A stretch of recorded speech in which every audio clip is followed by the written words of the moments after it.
The webinar will begin shortly. Please remain on the line.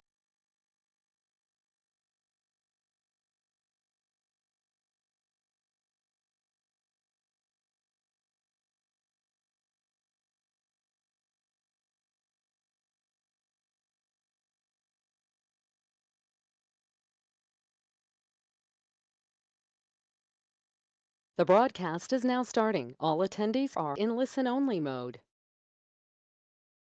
Good evening. Thank you for joining us this afternoon to learn some more about the new PFAS removal rebate program. We're really privileged that you took the time out to join us for this. First, I want to get started with some introductions. So here is the PFAS rebate team. There are 4 of us that are going to be assisting you through this process. I am Amy Rousseau, and I'm the PFAS response coordinator for the MTBE Remediation Bureau and the entire Department of Environmental Services agency. Then we have Paige Ralph. She's a program planner. In this process, she is the one that will be receiving the applications and doing an initial administrative completeness check. And then they get passed on to John Pasquale. He will be doing a technical review of all of your applications and sending them on for payment, where they go to Joshua Whipple, who will then be passing these on to accounting to get you your payment and your check in the mail. We also have a couple other DES employees with us tonight, Jeff Martz and Andrew Fuller. They'll be joining us later tonight in the question portion if there's any questions that they can help answer. First, I want to start with some housekeeping items. This meeting is being recorded. We will supply the recording after this meeting for all who want to refer back to it and any who were not able to attend tonight.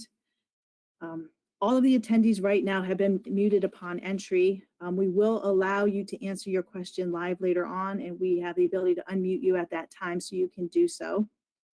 If you're having any technical difficulties with the GoToWebinar platform, please call Paige. Her email and phone number are here. I do want to let you know that if you are a call-in participant tonight, you're in listen-only mode, so we don't have a way for you to communicate with us, and you won't be able to ask questions later on. So if that's something that you would like to do, I encourage you to get onto the GoToWebinar platform from a computer or a phone so that you may be able to ask questions live. I've included some handouts on your dashboard. You'll see almost close to the bottom that there's a handout section. There are 4 handouts in there. One of these is the FAQ document. One is a guidance on how to register as a vendor with the state. One will be the application in Word document form. And then I also included a PDF of the slides tonight that have live links in them for all the links that I'm going to show you, so you can refer to those later. All right. We are going to entertain questions at the end of the presentation. Again, call-in participants are in listen-only mode and cannot participate. We're going to ask that you use the question function on your dashboard to type your name and be added to a queue that we will go through one by one at the end. So I'm going to go through this twice for you tonight. I'm going to go through it at the beginning and at the end so that you all have a chance to get on that list. So the question function you'll see on the dashboard. So over here, you'll see this gray line that says questions. If you open that up by hitting this little white triangle, this box will come down below. And in this box where it says enter a question for staff, we would like you to type your first and last name and the town that you live in. We are asking that you do not type your question in this box because we're going to allow you to ask it later. And then go ahead and hit the send button. Again, if you have any problems with this and you need assistance, please contact Paige. Her contact information is on the bottom of this slide again. And again, show this at the end to kind of walk you through it. But at any time during the presentation, you can pop your name into the question box and Josh will add you to the list.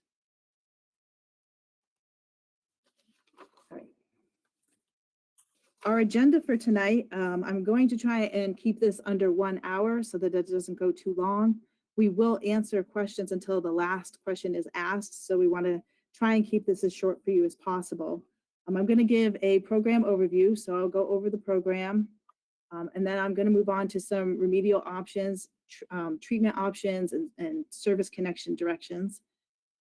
And then I'm going to walk you through the application process live, and I'll show you how to do that. And then we may take a 5-minute break depending on how long this goes, and then we will turn it over to questions at the end. All right, so let's with a program overview. So what is the program? So this is a rebate program, meaning that all the work must be completed, treatment installed, or a service connection completed prior to applying for the program. So everything, you must have everything we need for complete application prior to applying. The program is a one-time rebate of up to $5,000 for the installation of PFAS treatment.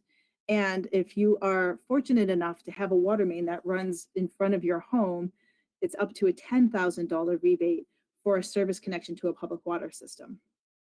On the bottom of the slide here, you'll see a link that brings you to the main page for the rebate program. And again, these live links are in the PDF, in the handouts. I did check them all, so they should all work perfectly for you. We have had a lot of questions in the past week and a half since the program went live about funding. It was mentioned in our correspondence to you that is a first come, first serve program. Basically what that means is we are going to review and process the applications in the order in which we receive them. We have $20 million to fund this program, which allows us to assist approximately 3,500 households. At this time, we know of approximately 1,100 due to our sampling that have an exceedance of PFAS. And if you received correspondence from us, then you are included in that 1,100 count. So at this time, we have more funding than we know of need. So we are not anticipating that we are going to run out of funds in the near future. And so for all of those that have concerns about getting their application in quickly and having to have a complete application before you do so, I want to let you know that at this point, please do not worry about that and take your time with the application and get us everything we need. And there is funding there to get you your rebate.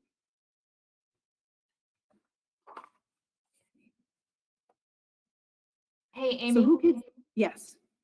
Can I just interject? I just know that there's a lot of people with questions already on the list. Okay. I'm going to ask that maybe they wait to add their name to the queue after your presentation. Their questions may be answered in what you're going to provide. So I'm thinking that maybe adding their names towards the end of the presentation if their questions haven't been answered by then. Just a suggestion. Sounds like a good suggestion. So as Paige suggested, if you might want to wait until the whole presentation to see if your question is answered, please do so. All right, so who can apply to the program? So those that are living in a single family home or even a multi-unit residence or an apartment complex that are on a private well are eligible to apply. The second is an installation contractor. So the people or the contractor that you employ to install your treatment has the ability under this program to apply on your behalf. That is something you'll have to set up with your contractor. At this point, we are not sure of which contractors might be offering this service and who are not. So it's something to ask when you make that phone call. For everyone that's already installed treatment and has already paid their contractor, that option does not apply for them. This rebate can only be applied once per residential address. And so we're asking if you're a renter that you coordinate with the owner or landlord of your property to make sure that only one of you is applying for the rebate, because if you spend money and the owner has then gone out and already applied, you would not be able to apply a second time. So it's easier if you coordinate with the owner or landlord beforehand to make sure that whoever's doing the installation and paying for it is the one that is applying for the rebate. For this program, you do have to have an exceedance of one of the 4 PFAS ambient groundwater quality standards. And those are shown here on this slide. So we have PFOA at 12 parts per trillion, PFOS at 15 parts per trillion, PFHxS at 18 parts per trillion, and PFNA at 11 parts per trillion. What these numbers mean, those are the standards. So you have to have an exceedance of this number. So if you are exactly at the number, so say for PFOA, or if your result is 12, then you are not eligible for the program because you do not exceed the 12. You have to have a number higher than the numbers you see here. You do only need, though, to have one of them. You don't have to have all 4 of them. So if you exceed PFOA and you don't exceed the other 3, that still makes you eligible for the program. There are some restrictions that I want to go through. The major one here is that you may not already have a third party offering you bottled water, treatment, or a service connection, meaning that someone is not already paying for these things for you.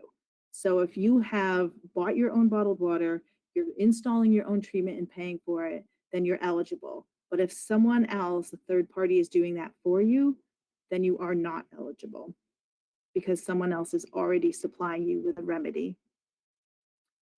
This rebate program will not cover any expenses associated with the operation and maintenance of the treatment system. It is strictly just for the initial install. And then thirdly, this is a retroactive program back to September 30th, 2019. So any installs that happened prior to that date are not eligible for a rebate. We have had a fair amount of questions, and I just want to give you some clarifications based on those questions to the program.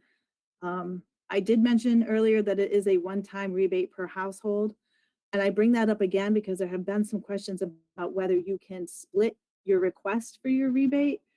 So maybe come in and for treatment and get, let's first say, for example, a $3,000 rebate, and then you decide to do a service connection, or the opportunity to do a service connection comes up later. The question was, can they then come in a second time and get the remainder of that up to $10,000 rebate?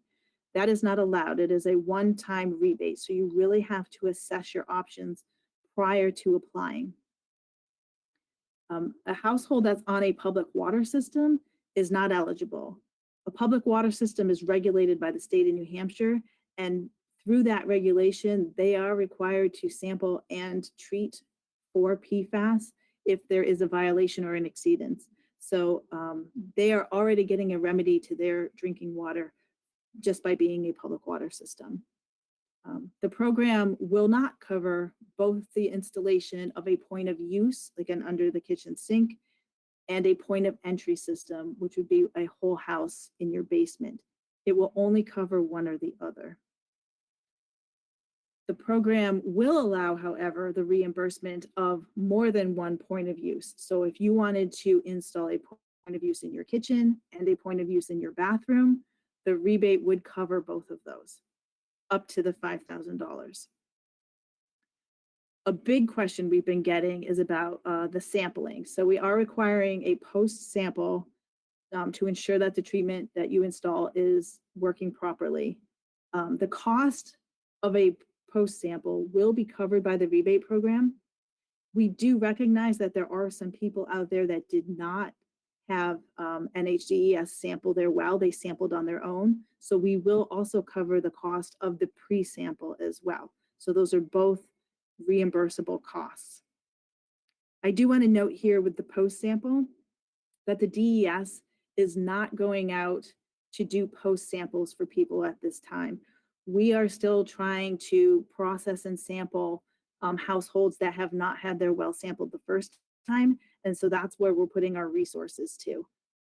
I do recommend that if you're looking for a post sample, that you either reach out to your treatment installer. They could come back and do it for you. And if they say that they cannot, there is a list of labs on our website that you can call to assist you with a sample.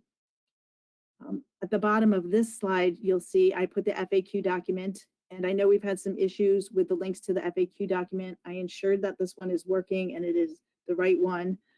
There are some other questions and answers in there, so I recommend that you refer to that document and read through it before reaching out and asking questions outside of this webinar.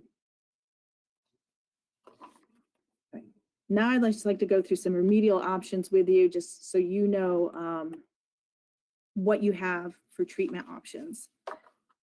So as I had mentioned, there's two forms of treatment that you can install for the removal of PFAS. We have our point of use, which, like I said, is typically an under the kitchen sink kind of treatment. There are some vendors that are able to install the basement and plumb them up to your kitchen sink, which also allows them to plumb it into the refrigerator if you have a refrigerator that dispenses water as well. Typically, these are reverse osmosis systems. They are on the cheaper side of treatment, and the operation and maintenance cost of these is cheaper as well. So point of entry is, like I had mentioned, a whole house system. It treats all the water coming into your home and is typically set up in your basement. And this is more commonly carbon, but there are some resins out there that will remove PFAS as well. We don't see them very often in a residential setting, but I know they're out there and I know there are people using them. Point of entry treatment is more expensive to install. It is also more expensive to maintain. The cost of changing out carbon and resins every 1 to 2 years can be quite costly compared to just a filter that goes into a reverse osmosis treatment. Some other considerations when you're looking at treatment is the point of use removes other contaminants, for example, arsenic. So if you happen to have arsenic and PFAS contamination, you would be able to remove both of those with a reverse osmosis system. Carbon does not do that, but it does remove some other naturally occurring contaminants. And there are some complications with carbon with these other contaminants that I'll go through in the next slide. So there are some links at the bottom of this slide. One of them is a fact sheet and the other just goes to a web page, but they give you some more information on your options for and walk you through what they mean. So I encourage you to go to those if you have further questions about what is the right treatment for you. I will tell you that PFAS is an ingestion issue, so our concern is with your drinking water and your cooking water, not necessarily the water you bathe in or use to brush your teeth.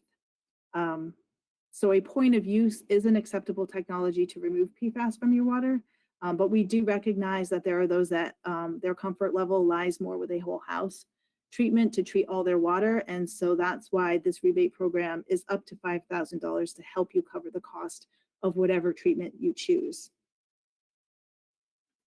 All right. So I want to go through some of these other contaminants that are out there. So I know when the DES sampled most people's wells, we also did a modified standard analysis for that. And so most of you probably have an iron and manganese result from that testing. However, I know that we did not do radon. So as I go through this, it's something to think about whether you need to do some additional testing to take these things into consideration. And if you need help figuring all that out, we can walk you through that outside of this webinar. So with radon, it is recommended that greater than 4,000 picocuries per liter that you treat for radon. This one is a little complicated because carbon is a treatment for PFAS, but it is also a treatment for carbon. I mean, carbon is also a treatment for radon, excuse me. So it will remove both contaminants from your water. The issue with radon and the concern that we have is that radon left unchecked in a carbon canister can turn radioactive through time. So basically what that means is that it's going to shorten the life of the carbon that you have for PFAS removal. And you really have to be mindful of the change out of your carbon if you're not going to pre-treat for radon. So you don't necessarily have to do the pre-treatment for radon, but again, like I said, it will shorten the life of your carbon. You will have to change it out more frequently, which then leads to greater operation and maintenance costs down the road. Iron and manganese, you'll see two levels here, one for iron and one for manganese. These are the secondary maximum contaminant levels for these two contaminants. And these numbers are the aesthetic level. So iron and manganese are not a health issue at these levels, but this is where they start to present themselves in your faucets. So like if you have an iron issue and you start to see like rust color in your toilets, that's iron coming out of your water. Manganese presents itself more as like a black slime. But if you can see these in your water, then you can just assume that they are accumulating in your carbon tank and they can foul the carbon or the resins that you're trying to use to filter out the PFAS. And so I did put here, I present these two together because iron and manganese are commonly treated together with one treatment technology. So I mentioned both of these. One, because you want to keep these in mind when you're installing a system for PFAS, that these can cause some complications with carbon. And two, the rebate will cover the cost of these treatments at these levels that are listed here on this slide, up to the $5,000. So installing these treatments could very easily bring you over the $5,000 rebate cost, but we will only reimburse you up to the $5,000. I also do want to mention that these concerns do not exist with the reverse osmosis. This is just with the carbon treatment, so the whole house treatment. Right. So again, if you're fortunate enough to have a water main go in front of your house, there is the option of a service connection into a public water system. We've had a couple of people call about this, and my advice to you is that if you are in this situation, that you contact the utility that services your area, that services that water main in front of your home, and talk to them. One, to see if it is available for you to connect into, and two, to get a cost from them of what that would be to do so. You will also have to keep in mind that it's not just as easy as like turning the water on. You'll need a contractor to install the service line from the curb stop at the road to your home. And you might need an additional contractor, like a plumber, to make that connection from your basement to your plumbing in your house, and then also disconnecting from the well that you're using. So those are some considerations to take into account when you're looking at a service connection. I did also want to mention here that you might want to consider decommissioning your well at this time. We will cover the cost of the decommissioning of your well. And basically what that means is you're hiring a well contractor to come and fill in your well and remove the cap, and it will be like it was never there. This is not a requirement of the rebate program. So you can keep your well. You could plumb it for irrigation if you wanted, but we're just having you consider it because the cost of decommissioning a well can be, thousands of dollars, and it's something that we could cover under the rebate program for you if you chose to do so. All right, now I'm going to walk you through the application process. So, and I assume that most of you, this is probably going to be the part you're here for. So I wanted to start with the vendor registration. I would say 95% of the calls that we have been getting in the past week and a half have to do with this vendor registration. So I want to kind of explain it to you and walk you through the application process. This registration is required for every applicant that's coming in to get a rebate. This is the mechanism that the state uses to pay you that rebate. So it is a 6-digit number that we are going to need, and we're going to need it on the application when you apply. So that would be part of your complete application. So you can do this at any time. So if you haven't installed treatment yet, or you haven't gone through your service connection yet, you can do this today so that you have that 6-digit number and you're all ready to go when you're ready to apply. So the link at the bottom of this slide goes to a guidance document that we have. We didn't put it together ourselves. That will walk you through how to fill out the online registration. Over here, this picture is also a live link that goes right to the webpage.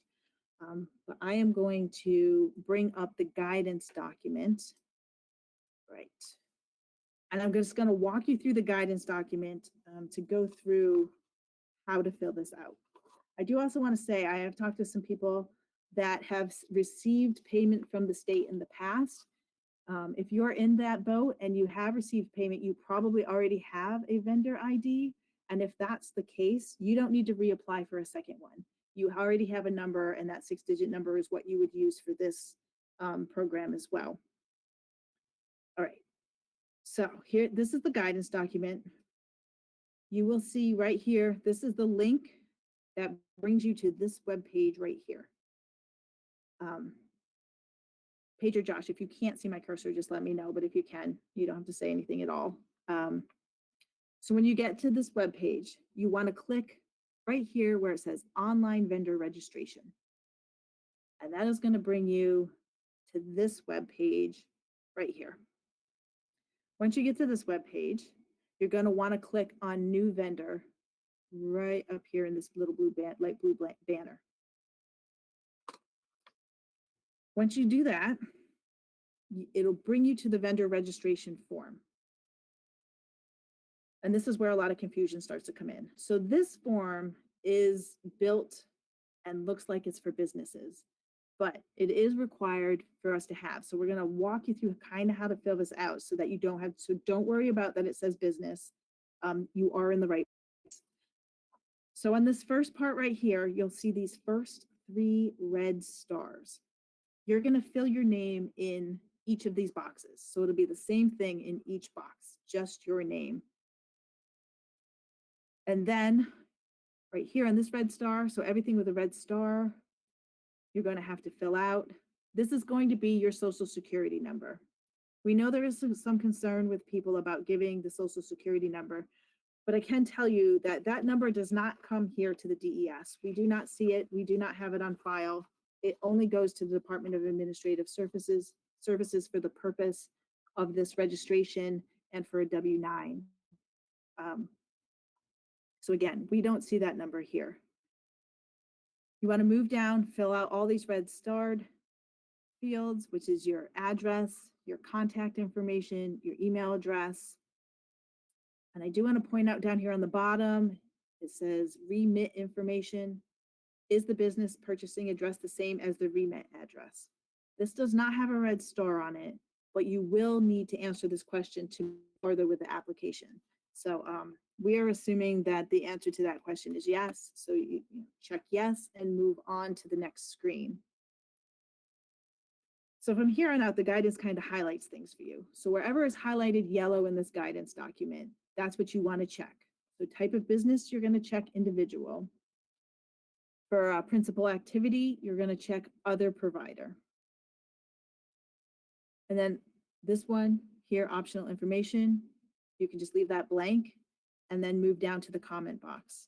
So this is an important step right here. The Department of Administrative Services has asked us to have applicants type in this box, PFAS rebate program. So that way they will know that when a registration comes through, that it's for this program. So we ask that you do that. And then continue down again, clicking where all the yellow highlights are.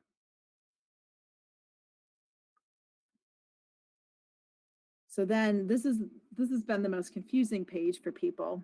So this page asks you to check one of these categories. You do not have to do this. So you can just ignore the questions on this box, simply go to the continue button at the bottom and move on to the next part of the form. And that's here where you will certify your information and finish your registration. So if you've gone through the whole process and completed it, you will then get this screen right here that says, congratulations, your registration has been submitted for processing and approval. And I believe you will receive an email notification that the process is complete as well. So if you don't receive that email, something may have gone wrong throughout the registration. So look for that email after you're complete. It does say in the guidance that the process takes 1 to 2 business days to complete a vendor code. So that means for you to get that 6-digit number. I will tell you that they have had a heavy load with this rebate program, and that time frame has been extended out to 3 to 5 days. So I would say if you haven't gotten it within 3 days, just sit tight. It's coming. If it's taking like closer to 2 weeks, maybe reach out to us and we can try and figure out what's going on. But for the most part, right now, I would say they have an uptake in registrations, and it's just taking them a little bit longer to get to it. All right, so that's the vendor registration.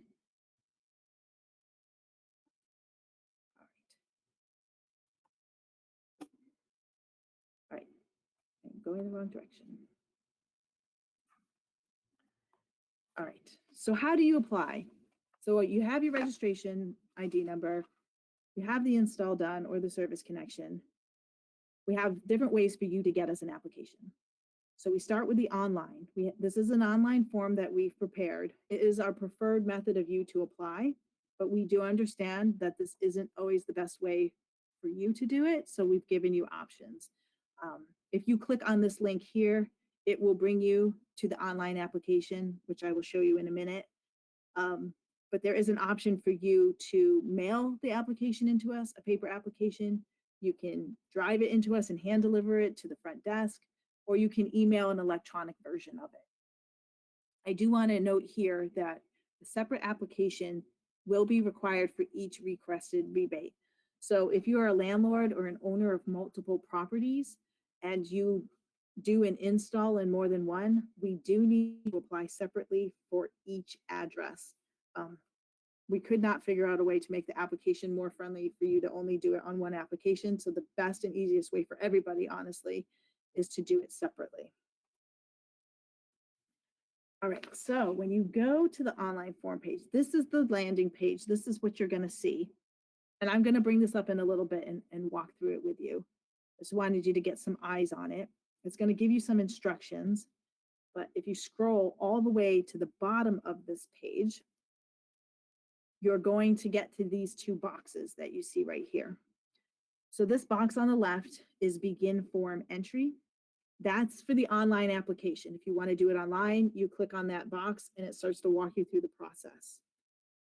If online's not for you, you can click on the download mail-in form and you can download the application, where then you can either, it's a Word document, so you can fill it out on your computer and submit it to us electronically with all of your attachments, or you can print it out, fill it out, and mail it in paper copy.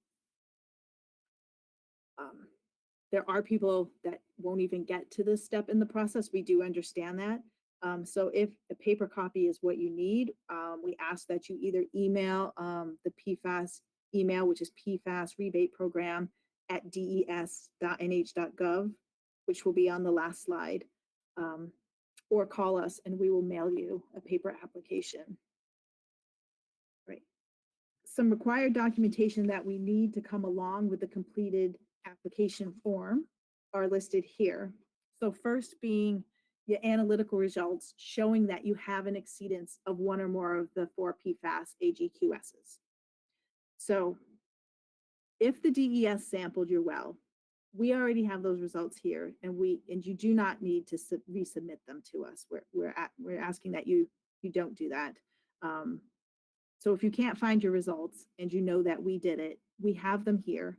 We can supply them to you if you want them for your records, but we do have them here, so you don't have to ask for them.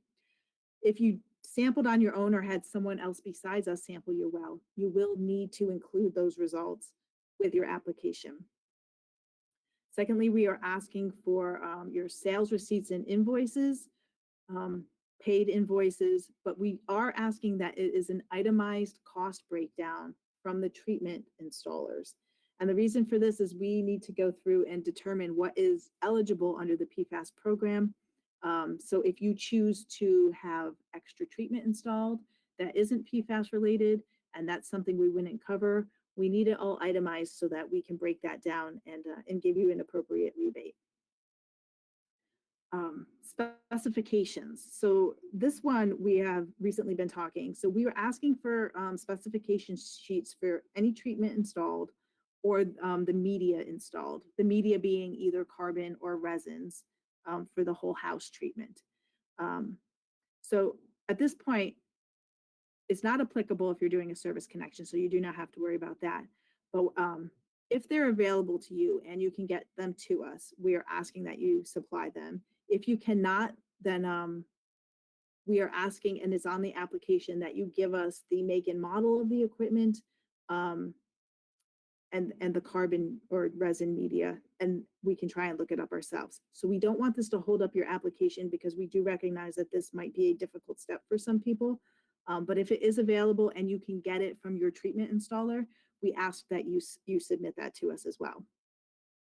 We are also asking for photo documentation of the installation of your treatment and the service connection. And so this is simply just one photo, snapshot of under your sink POU or the canisters down in your basement.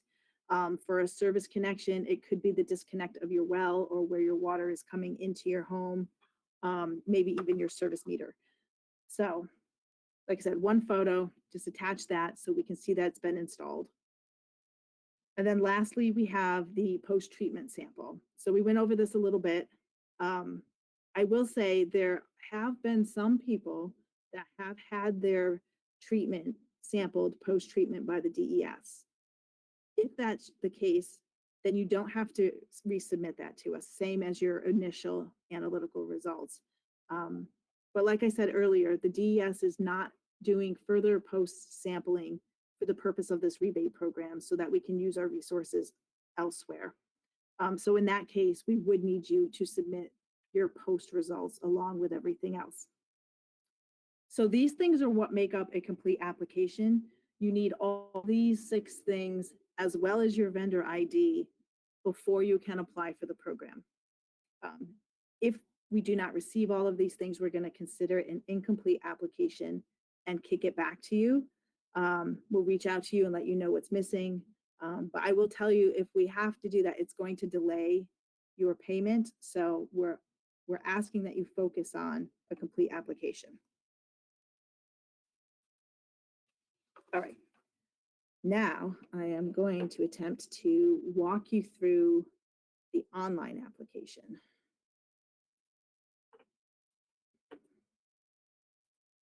All right, so here's that landing page that I showed you earlier. Like I said, there is a set of directions here that go through some of what I've already talked about, goes through some of what's in the frequently asked questions, tells you how to apply, and then it brings you to these 2 buttons we discussed. So first, I'm going to show you what happens if you download the mail-in form. So you click on this button, it's going to download this document for you. So this is the application itself. This is the paper copy. All the directions that you see on the landing page, you see here on the paper copy. Let me make this just a little bit smaller.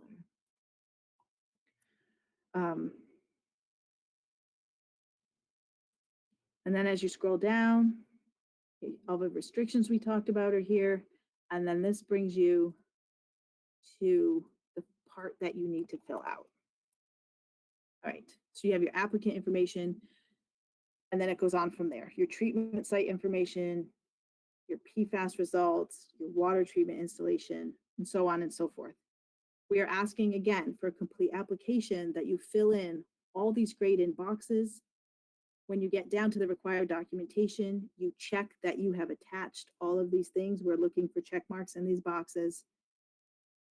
And then when you get to the confirmations, we are looking for a check on each one of these questions to confirm all of these statements. And then if you're the owner or occupant, we are asking again that you read through all of these and check them. The terms and conditions are the last thing in the application, and then you'll sign, print, and date. So this would be for your electronic version or your paper copy. Section 8 here is if a vendor is going to apply in your place. So your treatment installer has agreed to apply for the rebate for you, meaning we pay them directly. They would also need to fill out this section. But if you are applying on your own behalf, Section 8 does not need to be filled out. So that is what the paper form will look like. All right, I'm going to go back now to the online form. You're going to hit begin form entry. And this is going to pop up, a sign in. So you will have to register for an account to fill out the online form. I don't want this to be daunting or to stop you from doing so. There are some benefits to having an account and to doing it online that I'm going to go through later. So I am going to log in with my account and I will walk through this with you.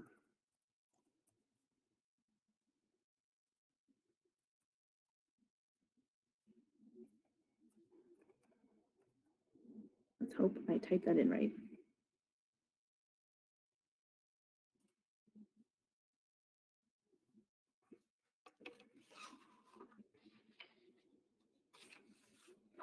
All right, so once you have your login, you'll log in with your username and password.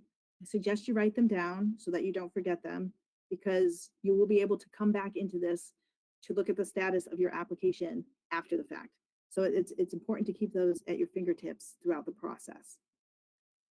So as we go through, the first question you're going to see is a third party is supplying bottled water, a point of entry, point of use, or service connection to the property.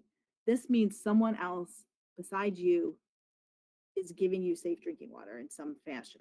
So if you say yes to this question, this little red box is going to pop up, basically saying that if you are receiving this from a third party, you are not eligible for the rebate program.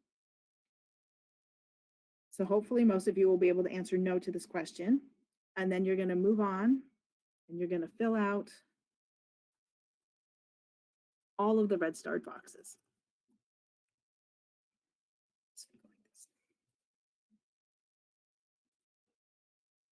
All right, so this is all your contact information. And then you're going to fill out your mailing address.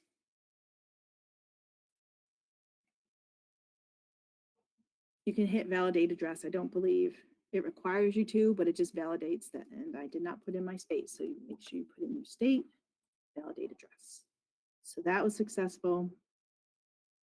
Is this property address the same as the mailing address? For most people that own their home, this will be yes. If you are an owner of multiple properties or a landlord and you're not an occupant of that property, then this could be no. If you hit yes, it just moves you to the next question. If you hit no, it will ask you what the physical location of the treatment installation was. So you need to add that address for us and validate it. For today, though, I'm just going to go with yes. Then we are asking who the applicant is. Are you the owner? Are you the tenant? Or are you a contracted installer? By filling out each of these, it guides you as to what the rest of the form is going to be. And so it will take out things you don't have to answer, and it will keep things that you do. So the online form actually limits what you have to read and fill out just by the answers that you give it. I'm going to go with owner in this case. Here is where you'll see your vendor code. So the vendor code is also on the paper application. It's very important that you fill this out because without it, we're going to consider it not a complete application. So once you have all that, you hit the next section. And it's going to guide you to PFAS concentrations. So it's going to give you the guidance of what the AGQSs are.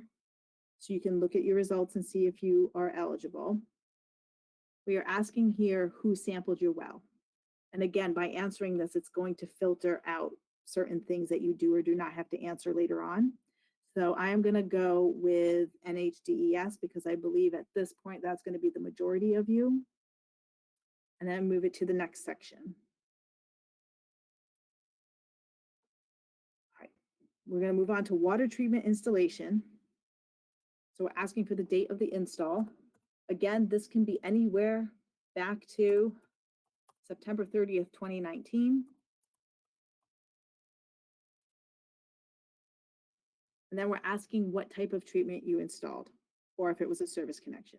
So if you click on point of use, it's going to ask you for the filter manufacturer and the model number.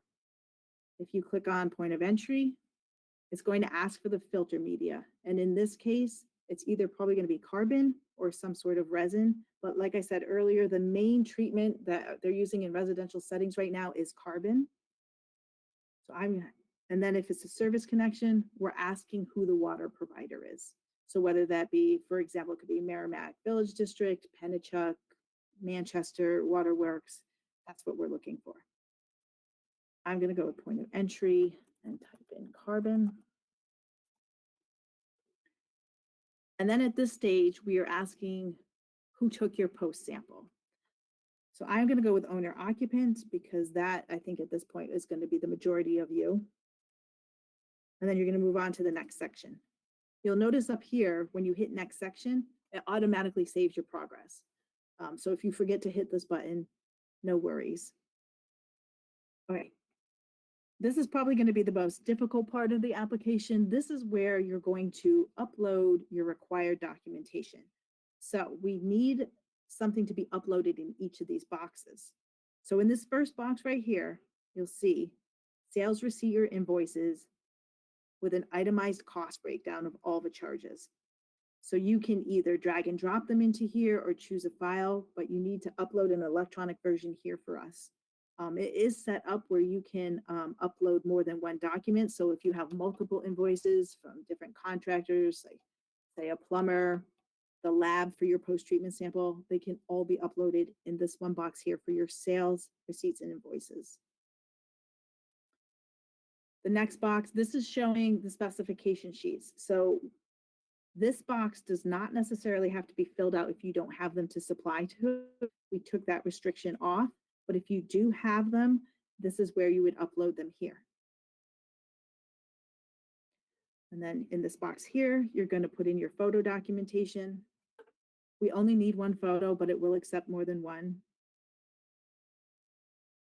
And then because we chose other or owner for the post-treatment sample, this is asking you to then put in your analytical results here.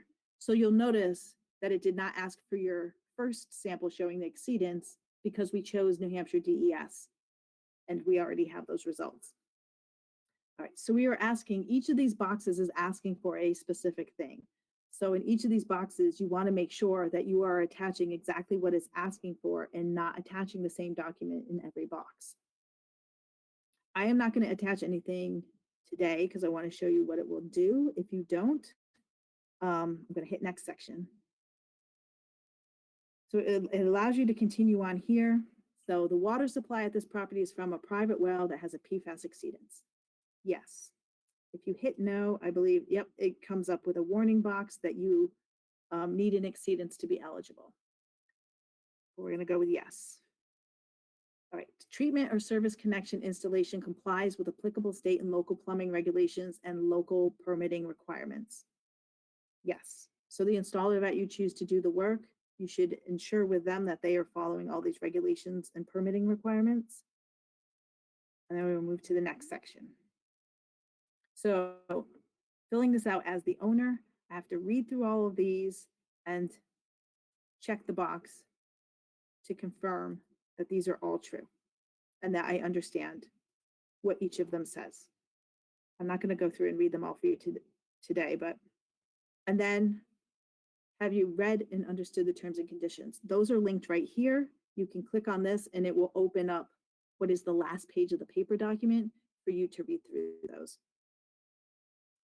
Once you've done all that, we'll continue on to the next section. So this is a review of your application. You can see all of your answers outlined here for you. You will see right here, I didn't attach anything or upload any files. So it is going to tell you that it is required. The only one that we're not requiring is the specification sheet. So each one, so you would need to go back and fill in those required documents before you could submit. It's because, as you can see, it doesn't even give you the option to submit until you fill all those out. So I wanted to show you that, but I don't want to take the time tonight to actually go in and attach something to each of those. But once you do, there will be a submit button on the bottom. You can, actually, wait, here we go. Let's try this, certify and submit. Right here, there are one or more areas of the form that have not been fully completed.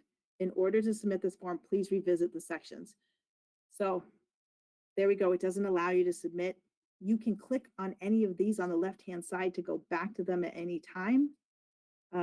So you just go back to required documentation, upload, and then it should allow you to certify and submit at the bottom. I want to point this out to you here on the bottom. You can save this and exit and come back to it later. You don't have to fill it out all at once. You won't lose your information if you do so. That's why it's important to hang on to your username and password. You can go back into this. I will show you here if you click on my submissions up here at the top. It's taking a second. It's going to show you a dashboard that shows you your application submission.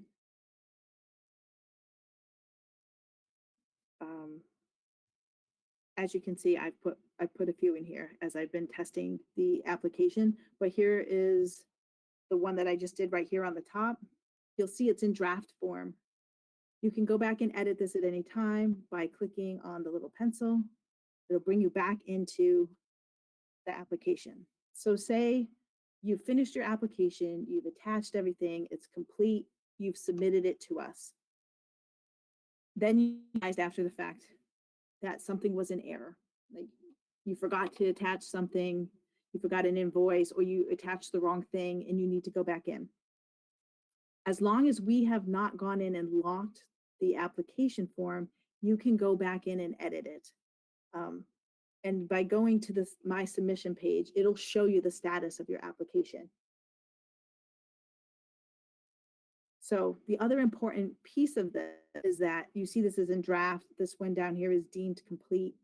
As we go through the process of reviewing your application and moving it along through all the steps through Paige, John, and Josh, we are going to update the status of your application here on this dashboard.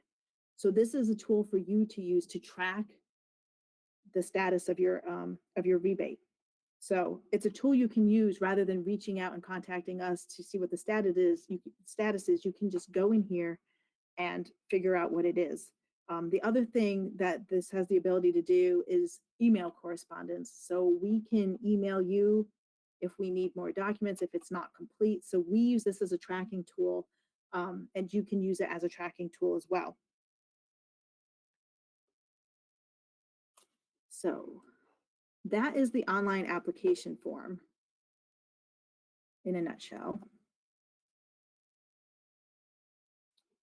On this slide here, I once again just showed you the My Submissions page. I believe a question will be is how do you get back to this after you've completed your application? On the bottom of this slide here, you will see a link. It'll bring you back to this page right here. You'll have to log in to get to it. But that is the easiest way to get back to this page.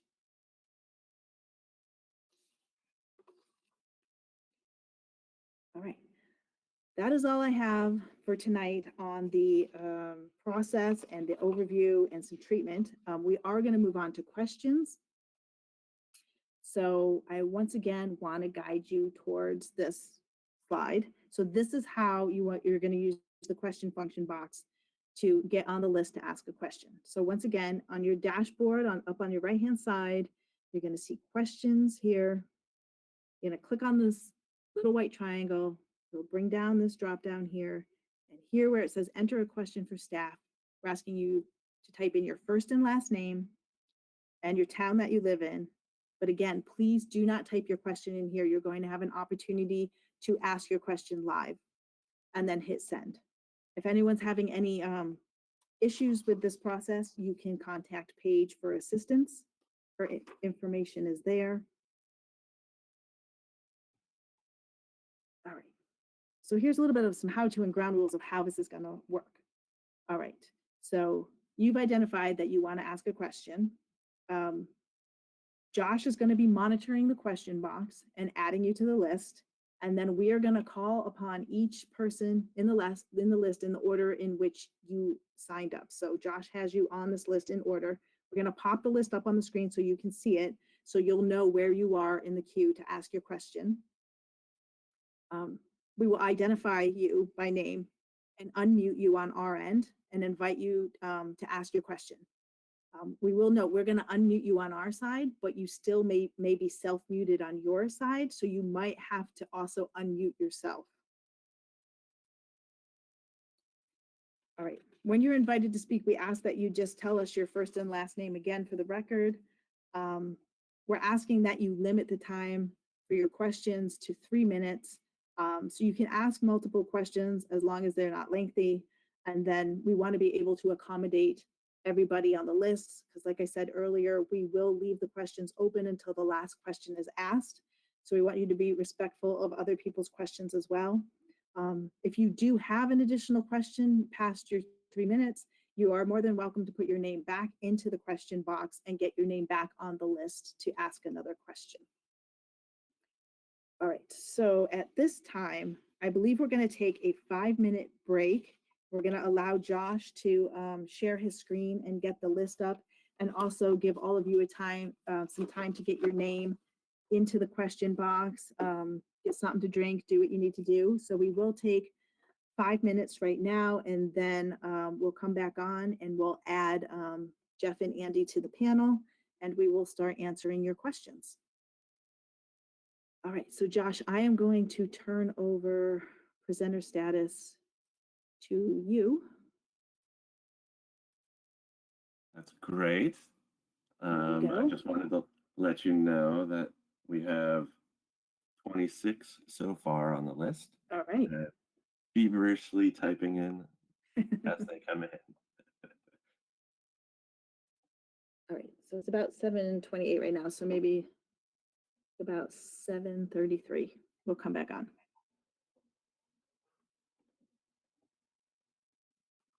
Jeff and Andy, whenever you're ready, if you want to pop your cameras on.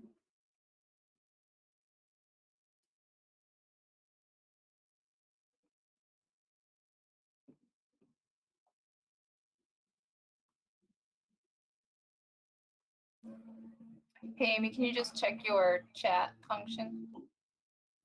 My chat or my questions? My chat? Yes.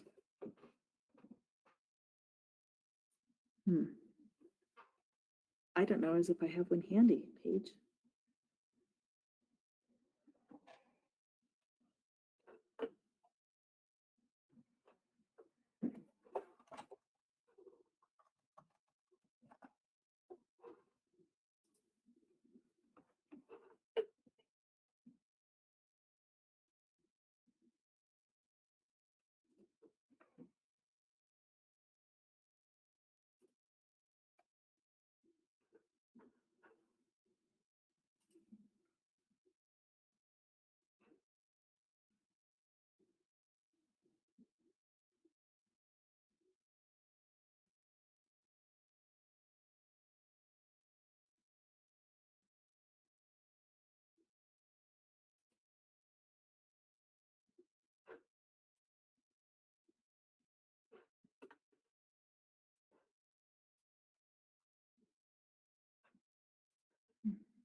Josh, are there still names coming in?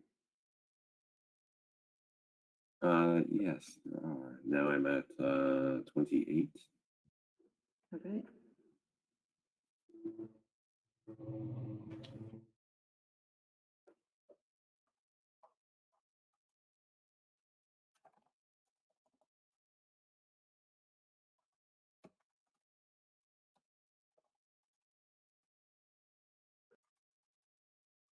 All right, while we're waiting, Paige has asked that I pop up an example of a spec sheet for everybody to see. So, Josh, I am going to steal Oh, okay. presenter mode back from you. I'm just going to pop this up. Just let me know if that's the right screen. Do you see Filtrazorb? Yes. Okay. Good. So this is the spec sheet for granular activated carbon. So when we say specification sheet, this is what we are looking for. They make them for media, they make them for different treatments for reverse osmosis. So that is an example of what we're looking for when it comes to a spec sheet. All right. I am now going to give you presenter mode back. All right.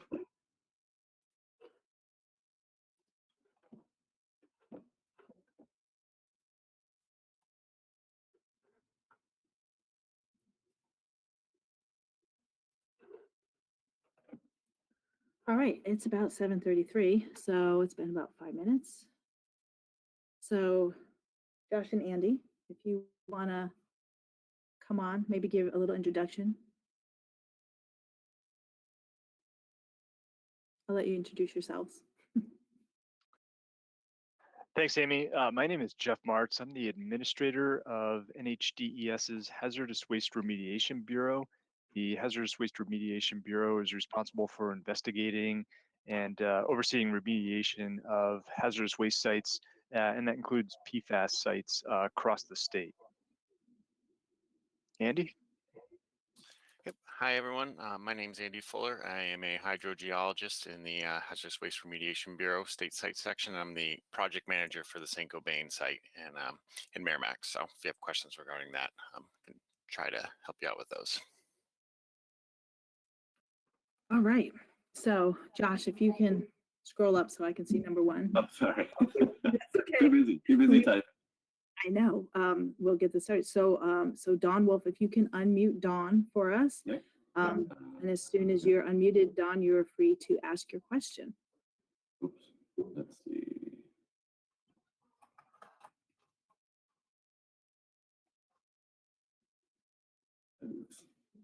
Looks like attendee is self-muted. All right. So Dawn, if you can unmute yourself on your end, we should be able to hear you. Hello. Hello. Actually, my question was answered during the presentation. Thank you. All right. You're welcome. All right. Then we will move to Norman Bovair.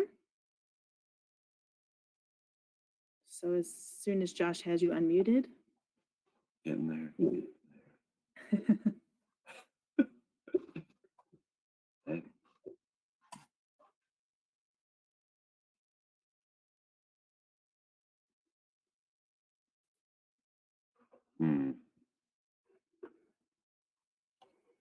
I don't. It looks like he might have left. I don't see him on the list either. Me neither. Okay, so we'll move on to the next one. Norman, if you are out there and you want to ask a question, please just pop your name back in the question box. So we will move on to Sarah Thomas.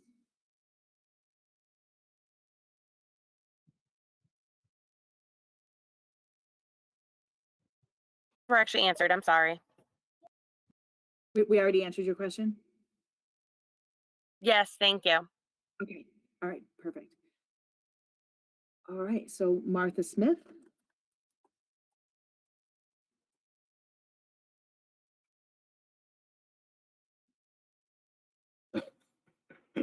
It looks like Martha, oh, Can there you you hear me? go. We can, Okay. go ahead and ask your question. Okay, I have a few parts to my question. The first thing that you covered was you said that this rebate will not cover both point of use and point of entry. So do you have a recommendation of which is better to install?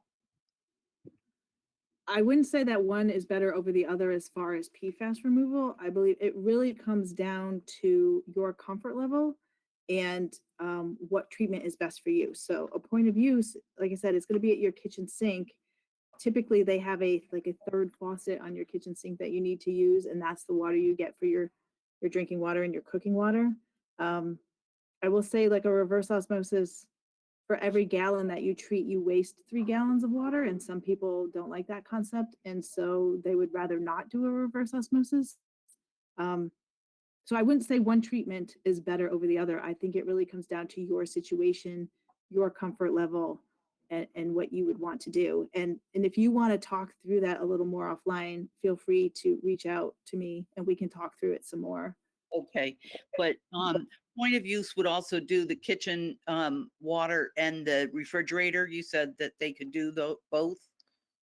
It can do both. It's something you'd have to discuss with your treatment installer. You know, let them know that you want to treat both the sink and the refrigerator, and they can plumb that for you that way. Yes. Okay, and the whatever vendor that you well, I'm using probably the wrong term for this, but the installer that you get to put this system into your house.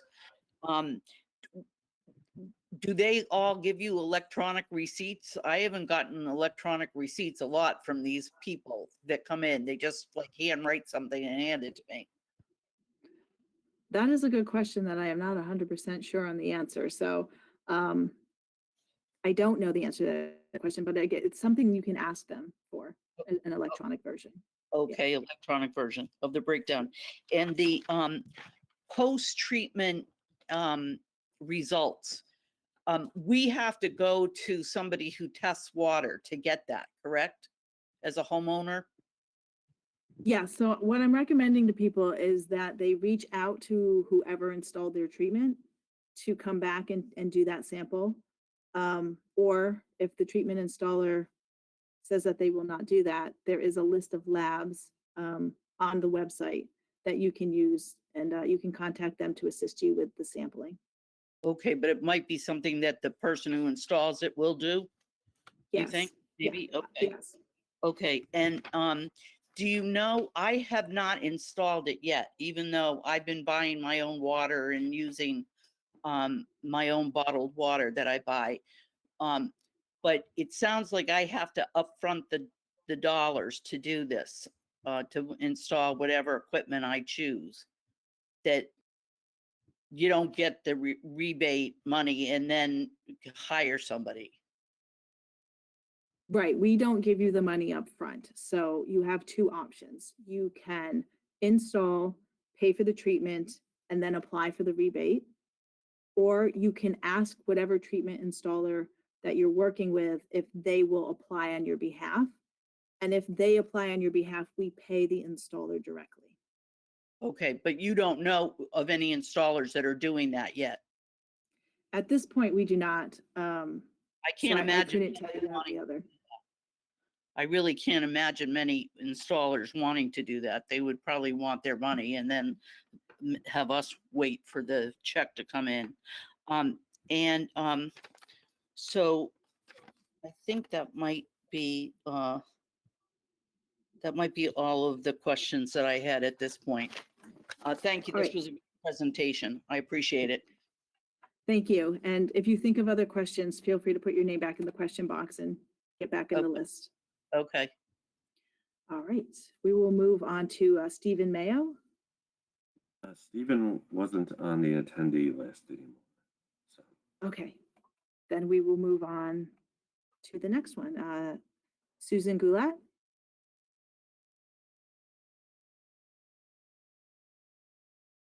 Hello? Yep, we can hear you. Okay. So you had mentioned that you have about 3,500 known contaminated wells, and that the $20 million would more than cover that.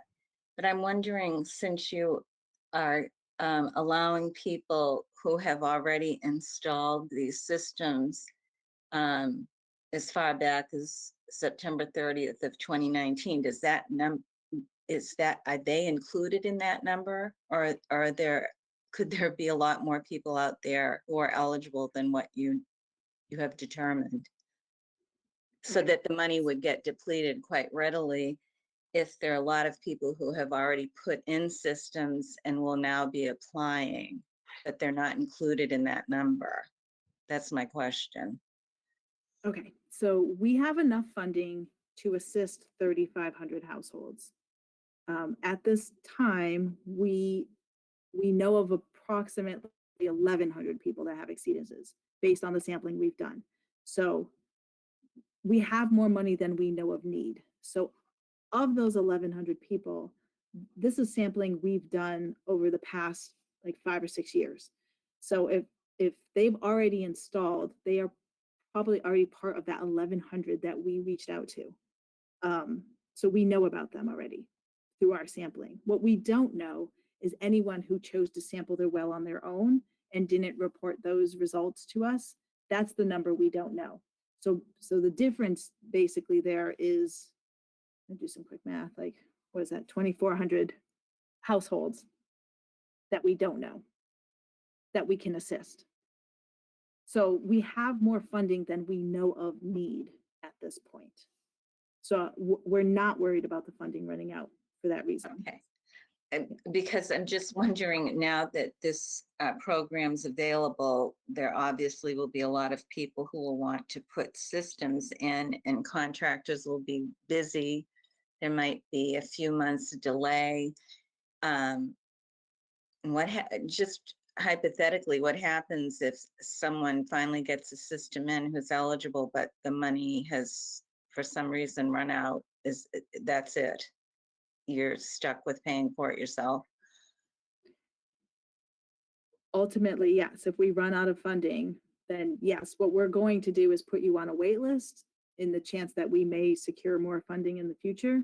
So yes, that is what would happen if there was that delay.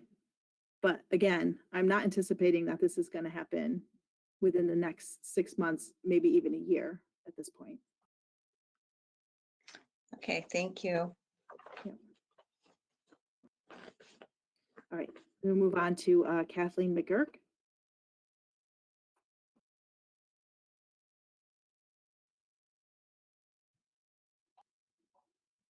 Okay, yeah. Thank you for the presentation. Very informative, appreciate it. Can you hear me okay? We can, yes. So we're in the very beginning stages of process of trying to figure all this out. We don't even know if we want to do which way we're going to go yet. But in terms of like where we start looking, is there like a list of accredited vendors that we might have as a resource tool, contractor? There is a list on the website. So the very first link in the presentation brings you to the main website. The other thing you can do is search New Hampshire PFAS rebate program. And the first search that comes up will bring you to that page. And at the bottom, under additional resources, there is a link to treatment installers. Oh, thank you very much. You're welcome. All right. Yvonne Lay. Looks like Yvonne is offline as well. Okay, then let's queue up Edward Buckley. Okay, hold on a minute.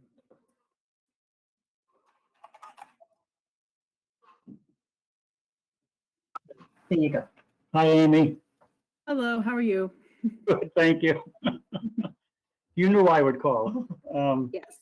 I've actually submitted everything, but you've clarified some points. The first question I had is how do you know what the total out-of-pocket expense that we have gone through? And I know you can get it from who installed the actual equipment, but in terms of the post-treatment, they have it it's a 22-page report, and they have it at the end of the 22-page report, an invoice. Is that something that can be accepted?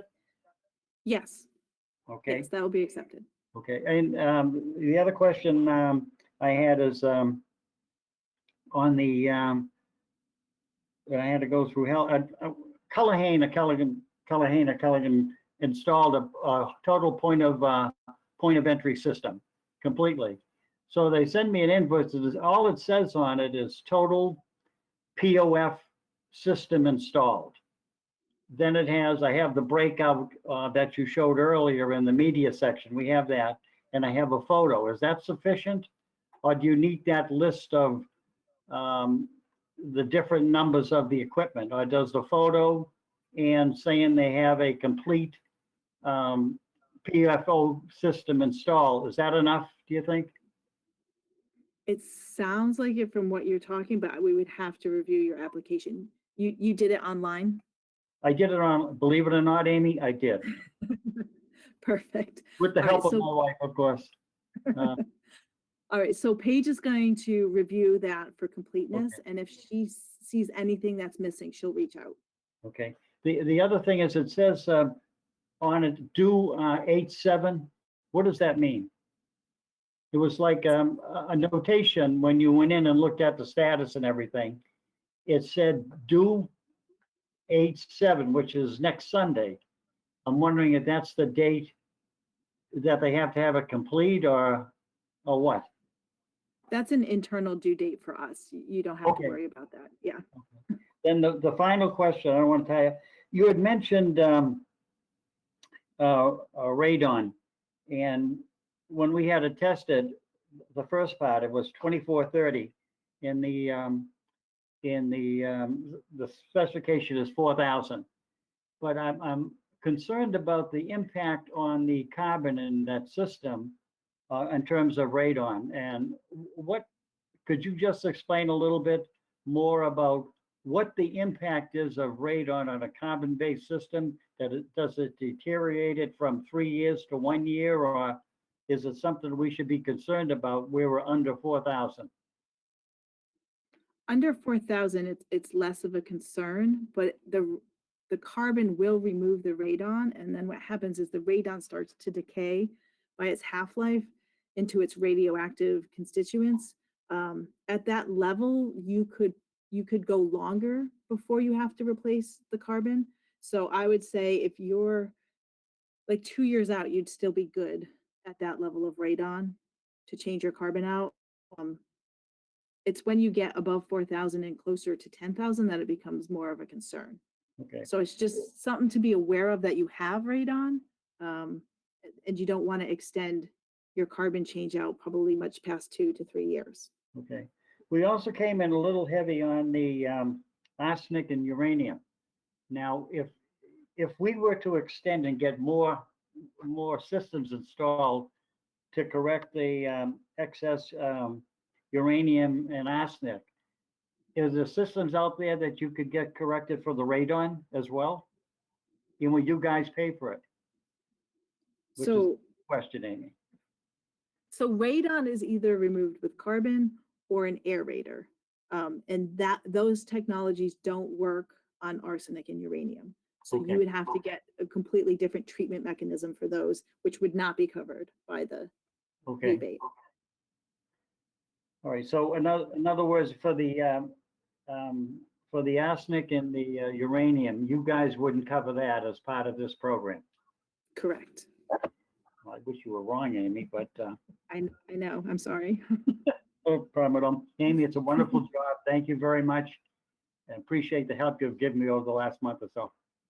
You're welcome. Thank you. Bye. All right. Bye. All right. Victoria Rubin.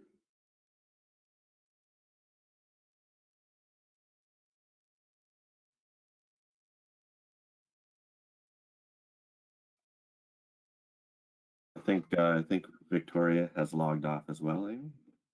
Okay. Then let's move on to Julie Litch.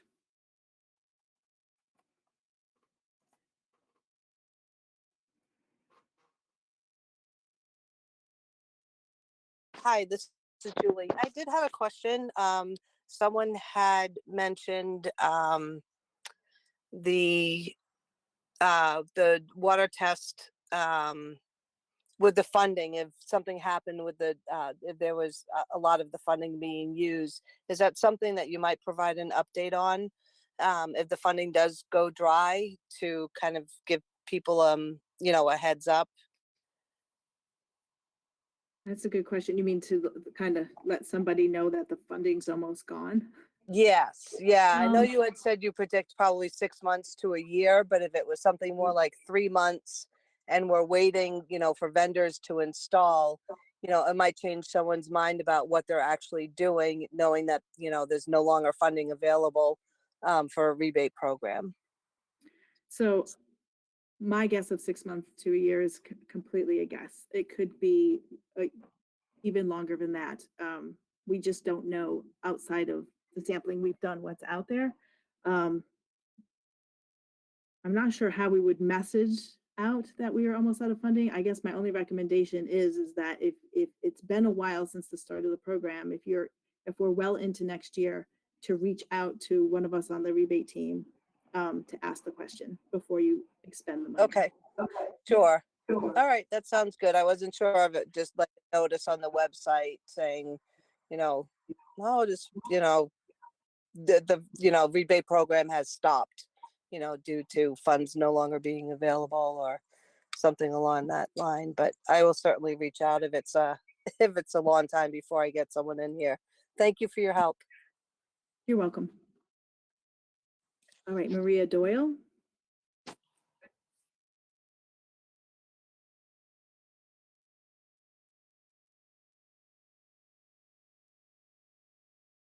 It looks like she's a call-in. Hi, can you hear me? Oh, yes, there we go. can. Yeah, I'm on the computer, but something was wrong with my computer audio. I'm feeling a little clairvoyant because we had a point of entry. We were informed by DES that we had a neighbor had a different toxin in the water, but then when DES came and tested our water, they found PFOS. We had a point of entry system put in, and I had them invoice me separately for the PFOS mitigation because in case there was ever any future rebate program. Unfortunately, this is in August of 2019. Okay. So is there any, is the September 30th firm, is there any cost that I might be able to get rebated? Okay, so we've built in a waiver piece to this, so you can ask for a waiver of the date. So I would say you could do this through an email, some sort of documentation if you want to write it in a letter and send it to the PFAS rebate program website or email.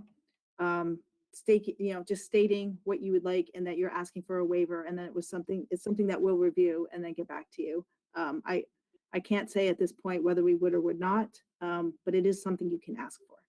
Okay, what information would you need in the email? Just what I just said, basically, or do you need any document? Yeah, just state that, your well was tested at what level, you installed at this date, which is just outside the retroactive date, and ask for a waiver of that time frame. Excellent. Thank you. You're welcome. All right. I seem to be number 19 as well. Okay. This was my only question. Thank you. Okay. All right, I'll have Josh remove you. All right, can we move on to John Belock?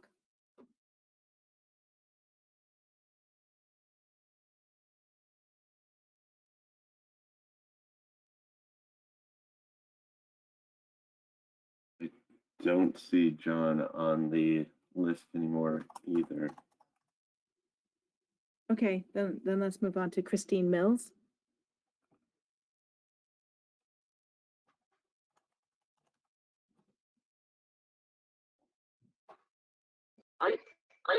Hi, can you hear me? Yes, we can. Okay. All right. There was a really bad echo, so I don't know. You need to turn. She's logged in on 2 different devices. She needs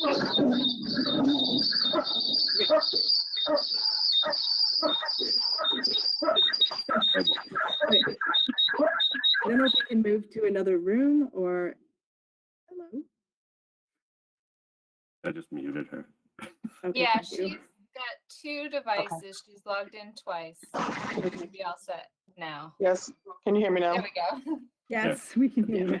Sorry, I initially got on the list because I couldn't hear you, so then I went on my phone so I could hear the rest of the webinar, but I'm calling from Amherst.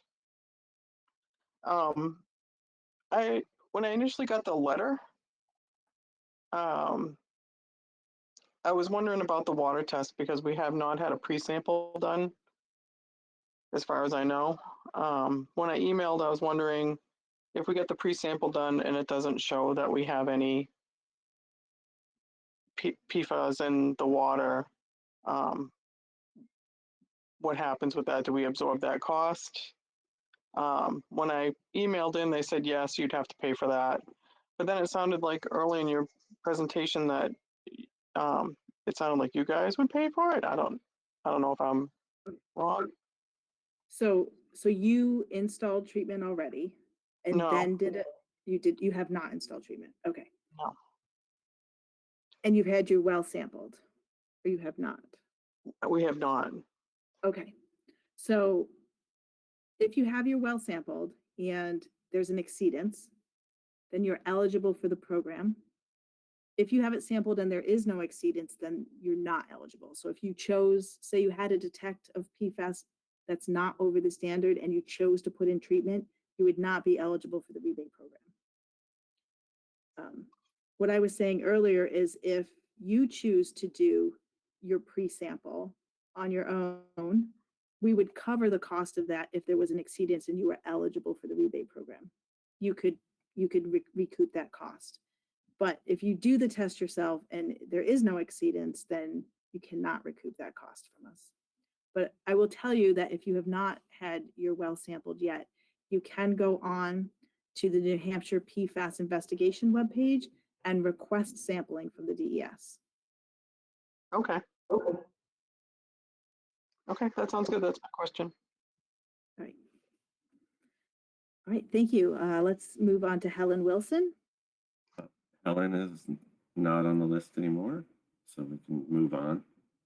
All right, Wendy Marini.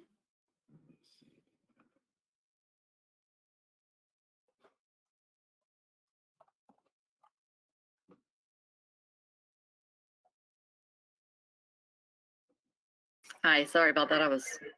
It wouldn't let me unmute for a while. I was wondering, you actually kind of touched on one of my questions. I just wanted to quickly ask so I could get to the second question I have, but you just said that we would go to NHDES to request a test, so that would they cover that then? I'm assuming if they do it, they'll cover it. So if the DES comes out to sample your well, it is no cost to you. We sample for PFAS, for VOCs, which are volatile organic compounds, and we do a modified standard analysis, which includes a bunch of things, but like your arsenic, your uranium, iron, manganese, a whole bunch of other ones. But what we don't do is bacteria and radon. Okay, which I had that done. I had that done when I moved in, so I'm not as worried about that. I just know I have a neighbor that had an insanely high level of PFAS, so I'm kind of concerned about my well. But how, are they still really far behind on testing? Like, is it going to take them a while to get out, and I might be better just going with a vendor and then trying to get a rebate for that piece as well later? It's really it's your choice. I do know that we are targeting our sampling right now in areas that have known PFAS issues. And so as we get an exceedance, we chase that out 500 feet. And that's what we are currently working on. We are working in Southern New Hampshire though. So what I would do is fill it out. The last time I talked to them, they were scheduling out 2 weeks. I don't know if that's changed though. Okay, and that is on the NHDES website? Yes, if you go to the New Hampshire PFAS investigation page, you can find it under PFAS in your drinking water. Great. Then my other quick question was, it may just be a rumor, but I thought I heard specifically, at least in our town, that they were requiring builders to connect all new housing to public water sources.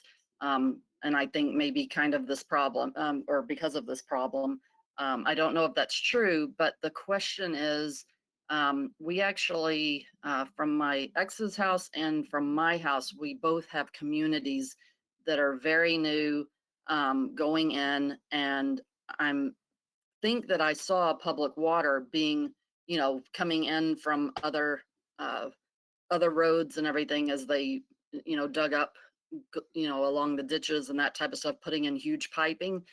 And they're only a street over from me. Would it, I'm just wondering, is there ever a possibility that, those of us in communities that have wells, would we ever possibly be able to get a water main out to us? Or should we just, kind of say, oh, I just need to treat my well and that's not going to happen? So I can speak for Londonderry. They are working on a plan on extending water. I would encourage you to reach out to the town manager and talk to them about it. I don't know the status of it at this point, but I do know there have been some discussions that they are looking at extending water or standing up their own public water system. Again, I don't know where they're at in that progress, but reach out to the town manager and they would be able to answer that question for you. Okay, great. All right, Wendy, if you don't have any other questions, we'll move on to Allison. I'm just going to go with Allison because I don't want to butcher your last.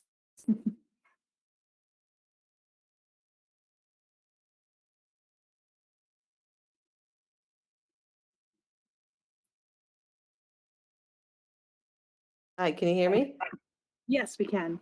Good. It's Shandonette, but I don't blame you for passing up on that one. Thank you for the presentation. I really appreciate it. My question did get answered by somebody else who asked the same question. So All right, thank you. perfect. You're welcome. All right, so Eric Poole.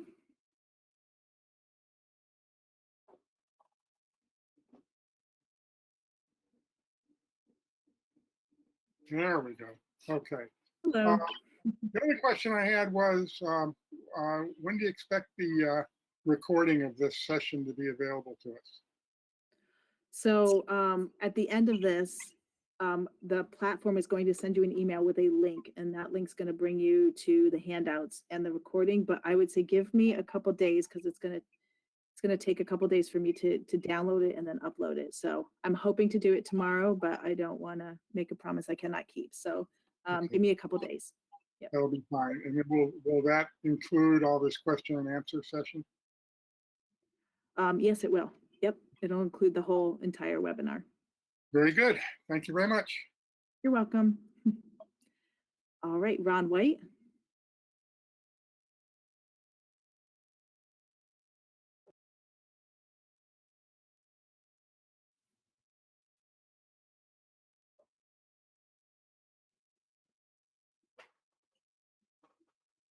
Ron is unmuted.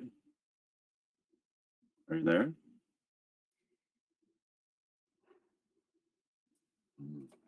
Is he self-muted? No, his mic is green. All right, Ron, if you're talking, we cannot hear you. I know who Ron is. I will follow up with him. Or he can, if he wants, because we can't hear him, he can type his question in the question box and Josh can ask it for him.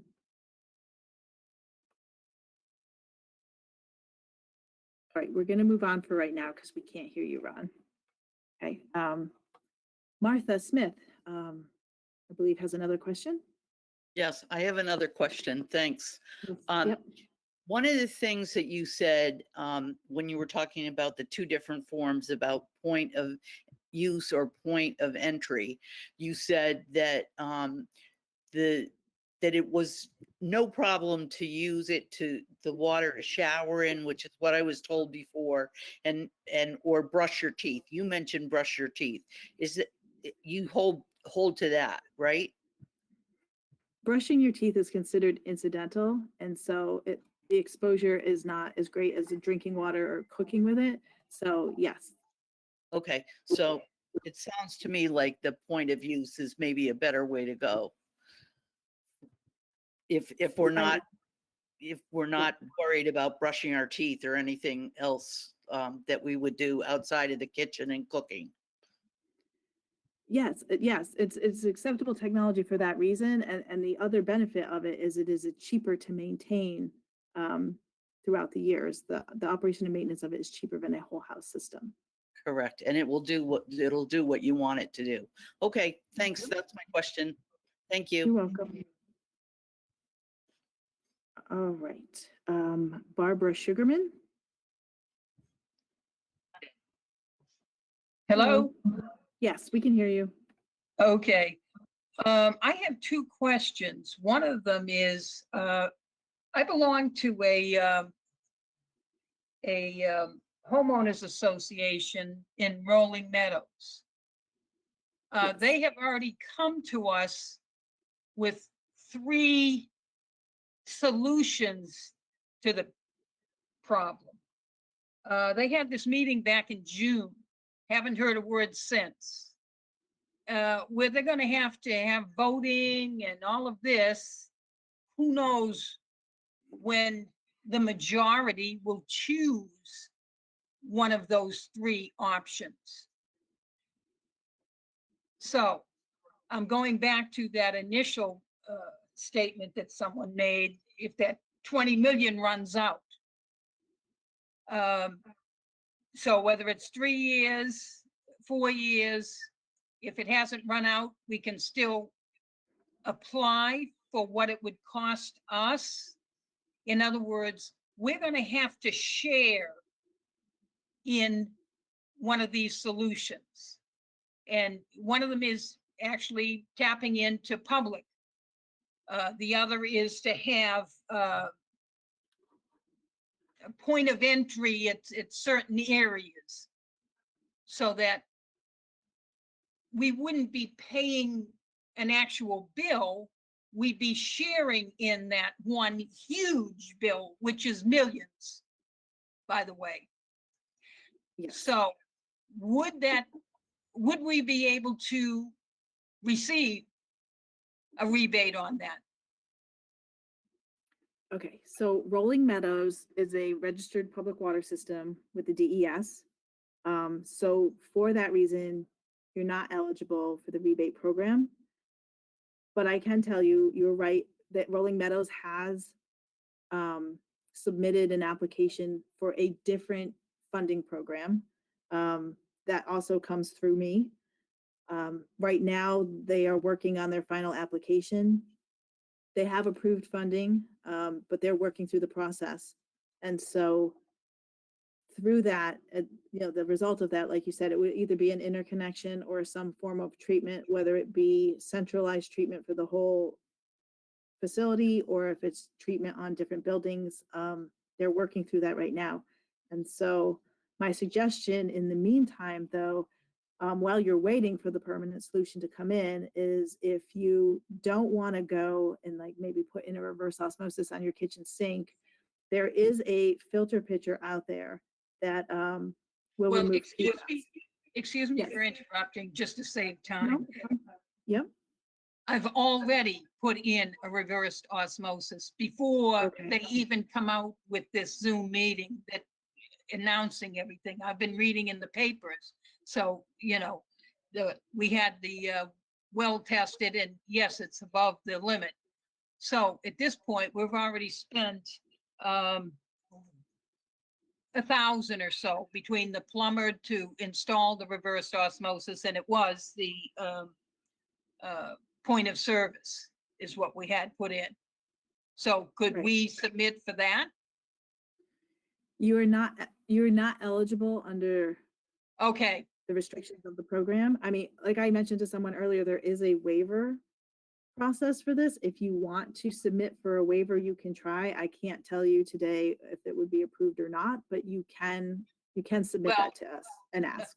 I understand that, but at this point, there's 150 in this association, and I'm sure there's many more out there. So, okay, you've answered my question. Thank you very much, and I appreciate it. You're welcome.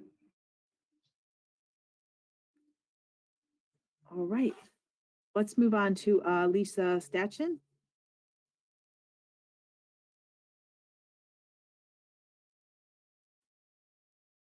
Hi. First, I wanted to thank you. That was a really good presentation. I did miss a little bit of the vendor ID part. And so will those slides be in that email with the other stuff you said? Or are they? Yes. Yes, so the link will have the video, it'll have the slides, and it will have the vendor registration guide that walks you through how to fill out the form and a couple other things as well. Okay, because I just missed a few pages. Someone came home and made a lot of noise.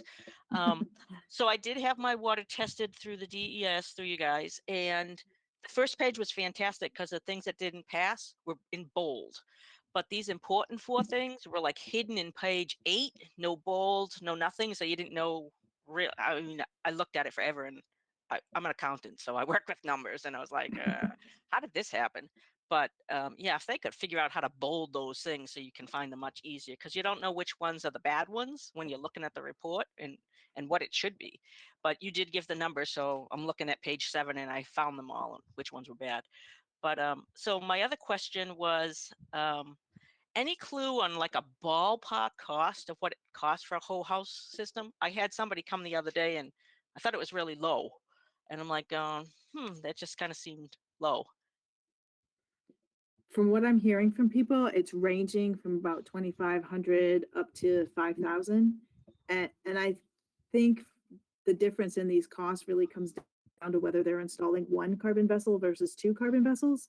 So there is quite a range depending on which treatment installer you're talking to. So I do recommend that you talk to more than one and get quotes from them. Oh yeah, I'm gonna get a couple of more.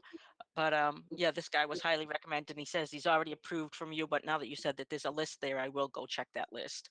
And yeah, I thought it was kind of it was like $3,200 for the 2 carbon whole house thing, and I thought, oh, that seemed kind of not what I figured. If there was a $5,000 rebate, I was talking way over $5,000 to get what I needed. But yeah, that would be nice if I can keep it under that. Yeah, no, our intent is hopefully to be able to cover the cost of a point of entry for people 100%. So that was the goal.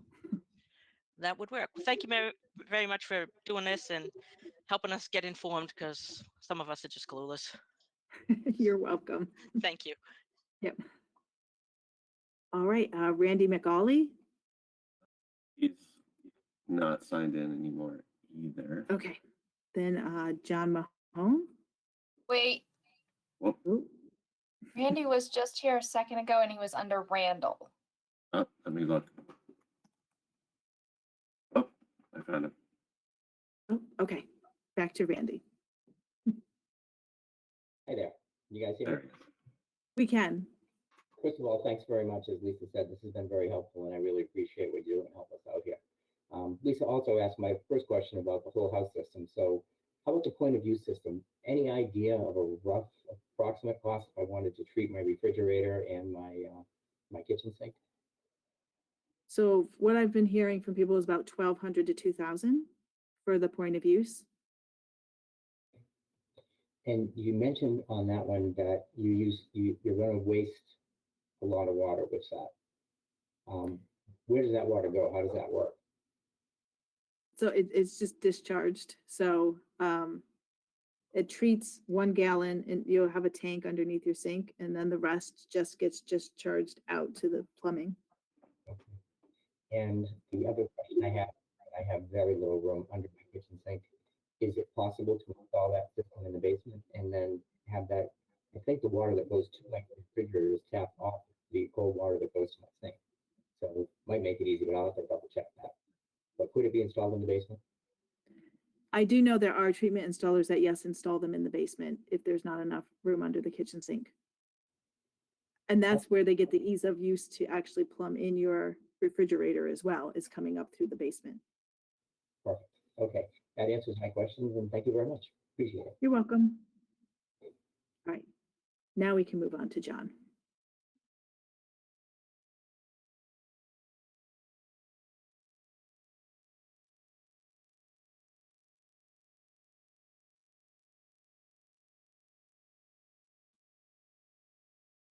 Yes.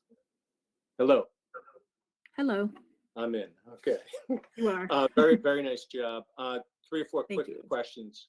We had a point of entry system installed yesterday, and I got my invoice from the plumber, and it is very brief. And I wanted to do my paperwork with you folks this week. Can you tell me specifically what you need to see in an itemized invoice? So did they just give you like one lump sum with no explanation of what that lump sum covers? Or is there like a little bit of a breakdown, like this much for plumbing, this much for the treatment unit? No, all it says is PFAS removal system complete, basically. Okay. I believe as long as you didn't have anything else installed, like a water softener or any sort of radon treatment, and no other treatment equipment, that should be fine. Okay, and we did not, so that's great. That handles that question. In terms of the post-test, I talked to the lab today. They seem to have 3 levels of PFAS tests that they do, testing different quantities of PFAS. Which level do we need? There's a 6, there's an 18, and there's a 24. So for the purposes of the rebate program, we really only need results from the 4 regulated ones. So you could just go with the list of 6. I mean, the DES would like to see a longer list, as many as you would want to, analyze for, but we do understand there's a cost to it. So it's entirely up to you. But as long as those 4 regulated compounds are included, that's what we need. Okay. Speaking of costs, once we have a completed application to you folks, what would be your best estimate as to when we would see a rebate check? We are going with a 4 to 6 week turnaround time. Okay. Good enough. And then my last thing was just a comment from the installer. Based on our 2-person household here, he thought out of our new point of entry system, 2 tanks, that we could get maybe 5 years rather than the 1 to 2 year changeover that you talked about. Do you think that's reasonable? 5 years seems a little long. I would recommend like the longest, maybe 2 to 3 years, but you really don't know without taking a sample beyond that whether 5 years is at this point acceptable. It really depends on the concentrations of PFAS in your well, how you use the water. With a whole house, you're using it for laundry, showering, toilets. So you're running all that water through your carbon. 5 years seems a little long, so I would recommend maybe sampling after 2 years to see if you're getting breakthrough through that carbon. So I wouldn't go more than 3 years.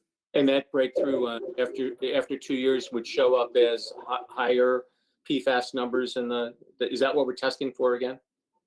Yes, so you're testing for PFAS again to see if you're getting numbers above the standard. Super, great. Thank you very much. Great presentation. You're welcome. Thank you. All right, so Paul Margolin.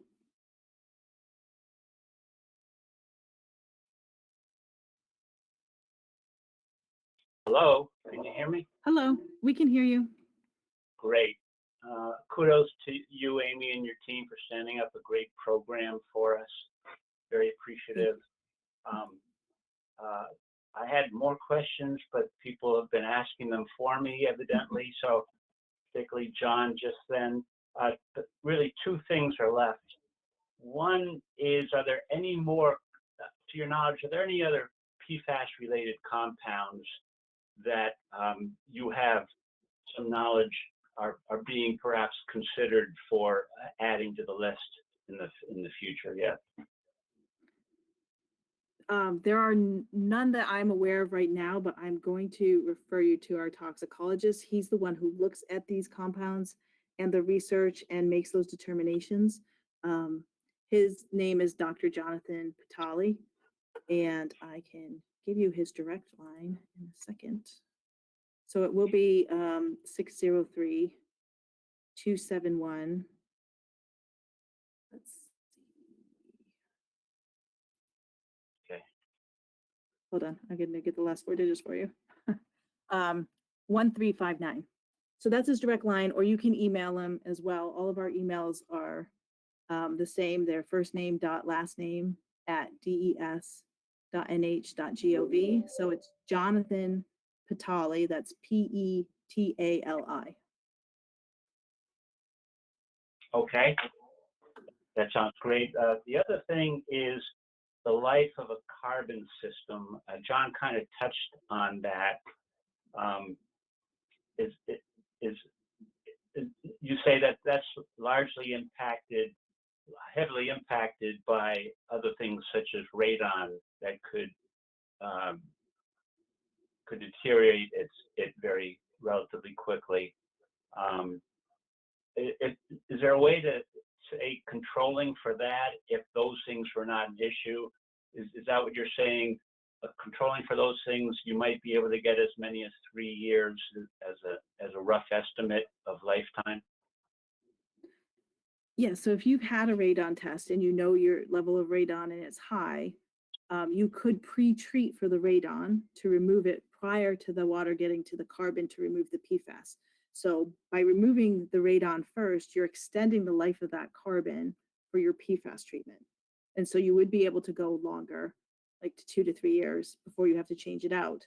But if you have high levels of radon and you're running both of those contaminants to your carbon, you really want to be mindful that you might need to change that carbon out on an annual basis for the radon concentrations. I see. Great. Thank you very much. You're welcome. All right, Paul Stevens.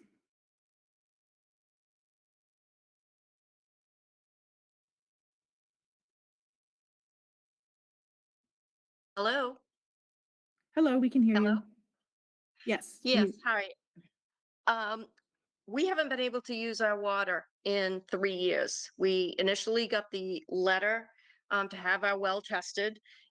We came back positive that our well wasn't safe to drink. And so I just wanted to clarify when you were going over the form, we were told not to use our water to brush our teeth, to wash our vegetables, cook with, that we could only use our water for showers, laundry, and the dishwasher, and that we would be provided water through Monadnock Water. So for 3 years, we've been living out of bottled water. Does that mean because we're receiving bottled water, we're not eligible for the rebate? It sounds like you may be inside the St. Gobain consent decree area. So I am going to ask either Jeff or Andy to address this question. Yes, this is under the St. Gobain. Okay. Hi, Paula. Yeah, so if Hi. you're within the St. Gobain consent decree area, they are the ones that are providing the bottled water to you through Monadnock, and they're the ones that are responsible for providing an alternate water to you that is potable. If you reach out to me offline, I can maybe tomorrow. I'd be happy to kind of look a little bit more in your case. We've just come to an agreement in April and in June for a large number of properties. So I might be able to kind of get you a little bit more information on what they're putting together right now. And if you've been provided bottled water, your name and your property should be on that list. So I'd be happy to discuss that with you. If you'd like, you can give me a call tomorrow, or you can shoot me an email, whatever is, I guess, whatever would be your preference. What is your number? My number is 603-271. Okay. 6573.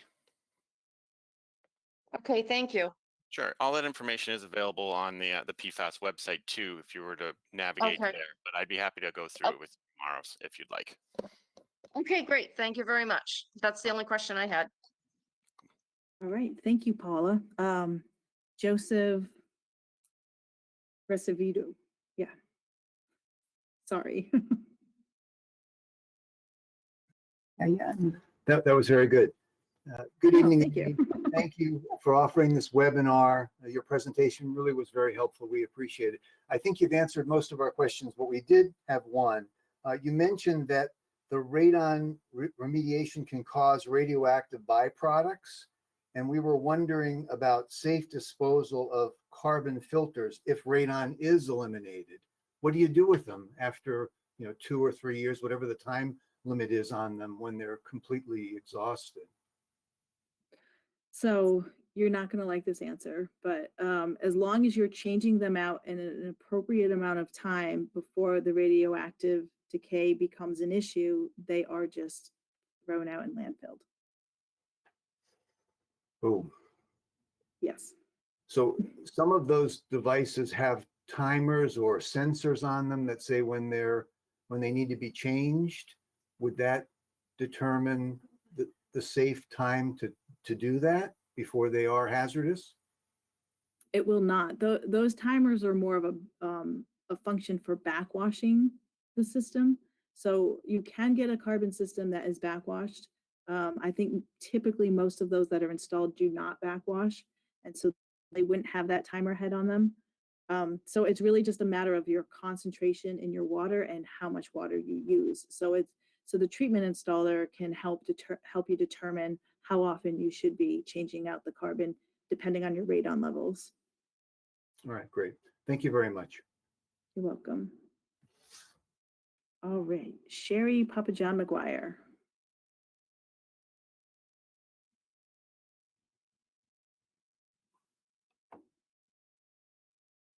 Hi there. Hello. Hi, this is Sherry. I also have my husband, John, who just got in from work.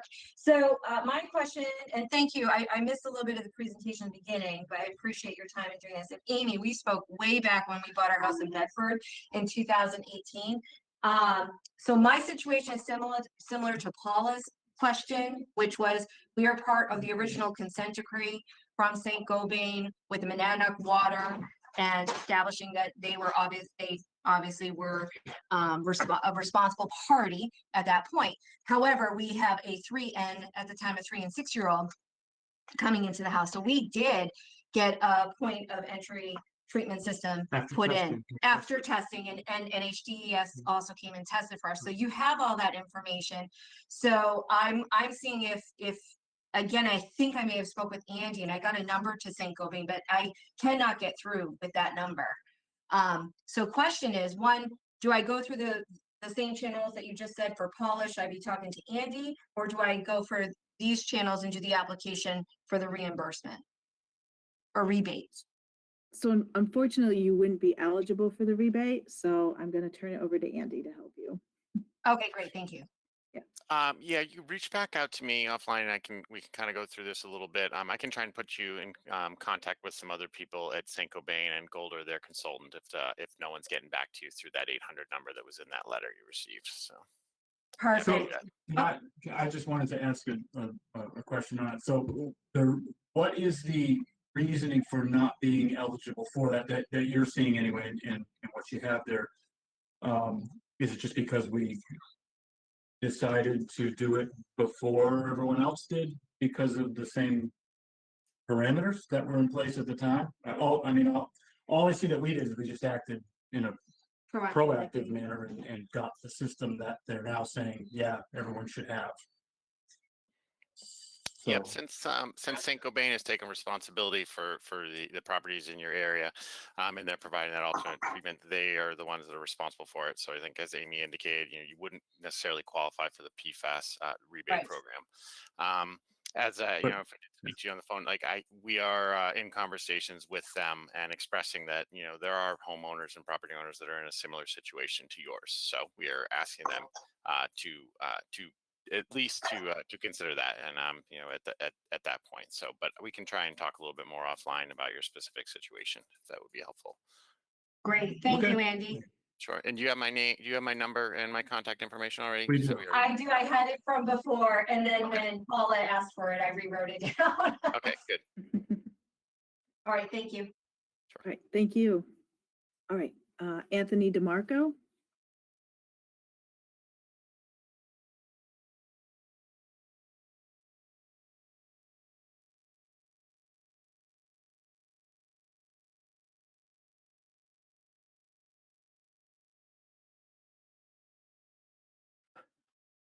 There we go. Somebody put my name on there. I didn't type my name in, so I really don't have a question. It might have been if your hand was raised, we were adding you to the list. No, I didn't touch any buttons, but it was a great, That's okay. it was a great presentation. Thank you, though. Thank you. All right, Cheryl Libling.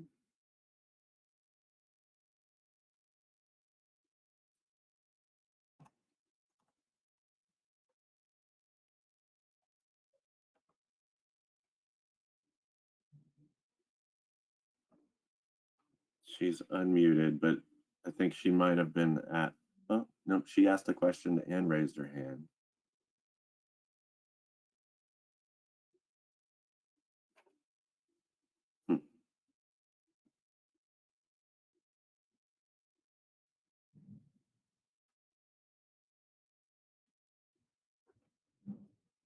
Is she self-muted?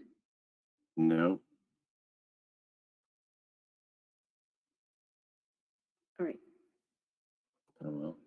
Cheryl, we cannot hear you. So if you want to go ahead and type your question into the question box and Josh can ask. I see. She did type something in earlier. Would you like me to read it? Yes, please. I purchased a POU system a year ago after we were alerted to the PFAS problem. With the DES program today, we would like to switch to a POE system. Will the rebate cover both the 2021 POU installation and the 2022 installation of the POE to a maximum of $5,000? Right. So the program will only cover one or the other. It will not cover both.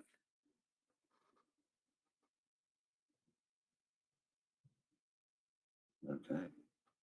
Yep. So I guess we can move on to the next one. All right. Before we move on, did we ever get a question from Ron White? We did. I can did. read that as well. Yes, please. He says, I have high arsenic, iron, and PFOS. Is the resin as opposed to the carbon an option for the POE? What benefits are to the resin? Would it reduce arsenic and iron? Have you any idea of the cost of two 12-inch by 48-inch carbon cylinders installed? Okay.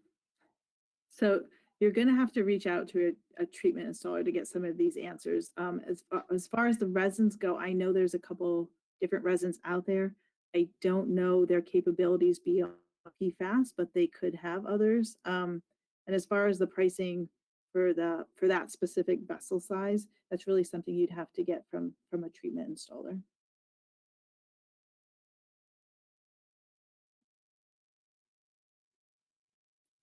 Okay, I think we can move on to Robert. We are coming to the end of the list, so if anyone does have any other questions, please add your name to the question box so Josh can add them to the list. Otherwise, we have Robert Musso. Hello. Hello. I pushed the right button, which is unusual. My question is when is St. Gobain going to do something about the water? We've been waiting for almost 3 years for them to do something, and it seems like yes, they're getting things done. No, they're not. I had my analyzed quite a when I first look at that now. 2020 was analyzed.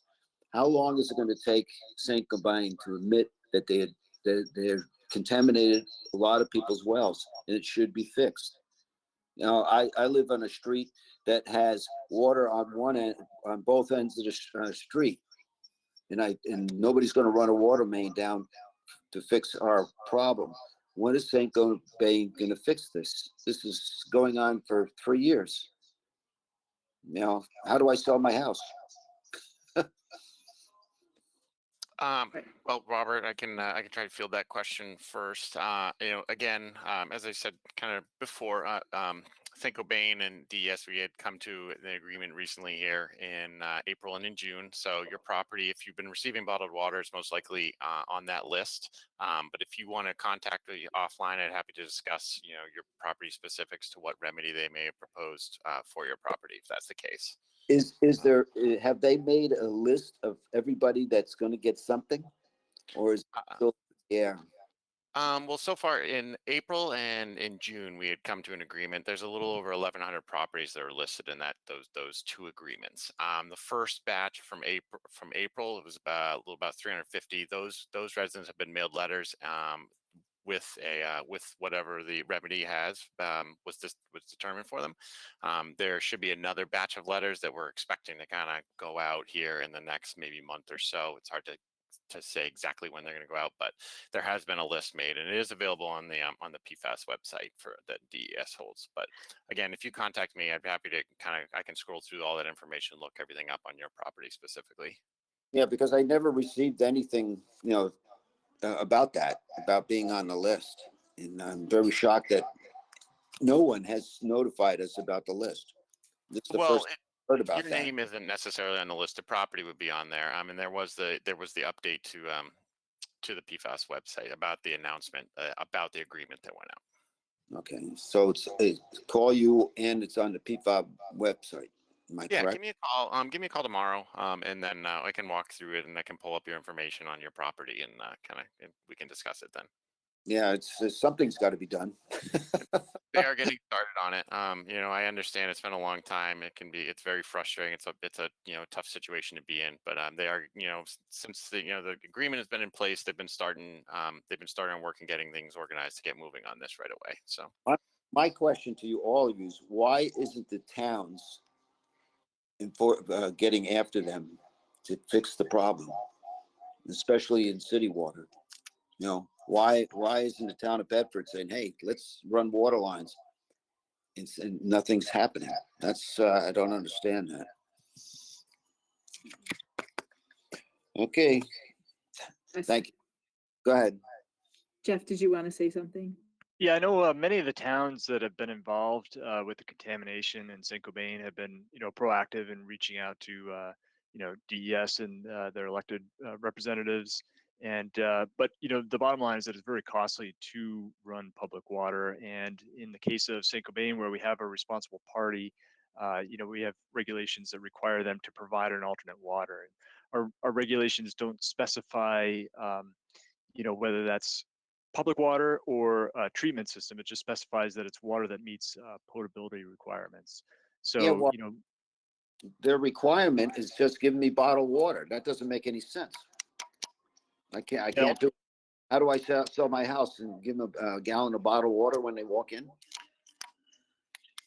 Yeah, we recognize that the investigation has taken a long time, but we are at a point where St. Cobain is beginning to take action, and they're getting ready to implement treatment systems and connection to public water in cases where people front water lines.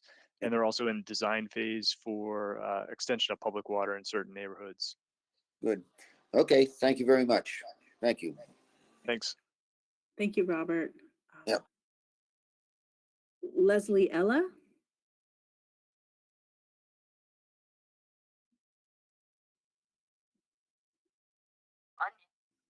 Hi, can you guys hear me? We can. Okay, great. So I had gotten the testing done by the state a little while ago, and the results are below the limits that you guys have for this program. But we'd recently had someone come in to test our water and talk about a whole home system. And they had said that what they did was they added up all the chemicals. So that's why I thought we were eligible when I started this. But they added up all of the PFAS chemicals and said that the EPA action level is above 0. Are there chances that these limits are going to change in the future, or that the levels in our house could increase as these are dissolved into the water system? Jeff, do you want to field this one? Yeah, so EPA did recently come out with some non-enforceable interim health guidelines that were very low for PFAS, and those are not enforceable numbers. And the EPA is working on developing a federal maximum contaminant level, which would be enforceable. And they expect to come out with that later this year. But at this point, we don't know exactly where they'll land. In terms of whether concentrations can change in a person's well over time, in some cases we've seen wells where that does in fact happen, though we see many wells where it stays relatively constant and in some cases decreases. So that is something that could potentially change over time. But currently we don't have any standards that are enforceable in New Hampshire that sum up the PFAS and use that as a regulatory threshold. Okay, if those thresholds do change with the EPA, would that work? Would that kind of grandfather into this program? So I can answer that, Jeff. If our standards in the state of New Hampshire changed, whether they were based on our own analysis or EPA's, then that would factor into this rebate program, and then you would therefore then be eligible for it. Okay.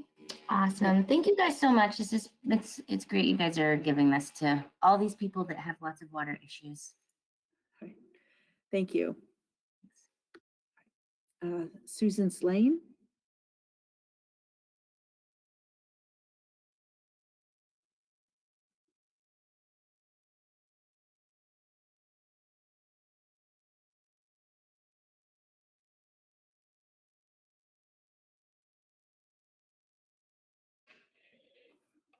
She's Susan green, is- but Yep, she's unmuted, but we can't hear her. she may need to type her question. Yeah, I was gonna say she's unmuted on both ends. Yep. Okay. Yes, we can't hear you, Susan. So if you could type your question in the question box and we'll have Josh read it. And while you're doing that, let's move on to Elena Zook, and then we'll go back to Susan's question if it comes in. I don't see Elena in the attendee list anymore. Okay. Norman Upsum.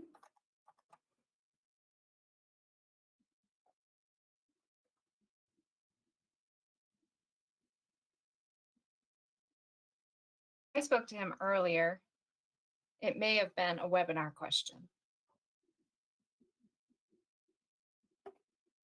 Okay, is he not on anymore? He's on, but self-muted. Okay. Norman, if you can unmute yourself on your end.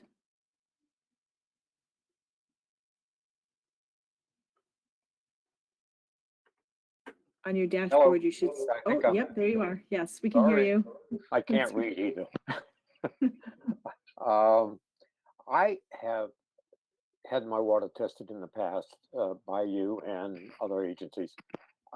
And we put in a point of entry, I think it is, or it's the one with the faucet in the sink. Okay, a And, point of use. yeah. We're looking at adding the full house system. So that is covered under this scenario. Am I correct for the 5,000? Yes, if you put in a whole house system, we will rebate you for the whole house system, but we can only rebate you for one or the other.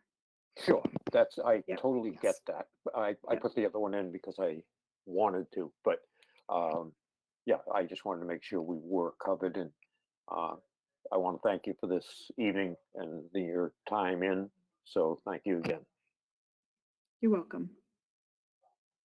All right, did Susan write a question in the question box? No, she did not. She did not. Okay.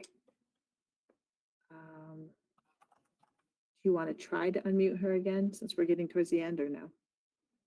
Sure. Hold on. Give it a try and see if. She's unmuted still. I never muted her. Oh, okay.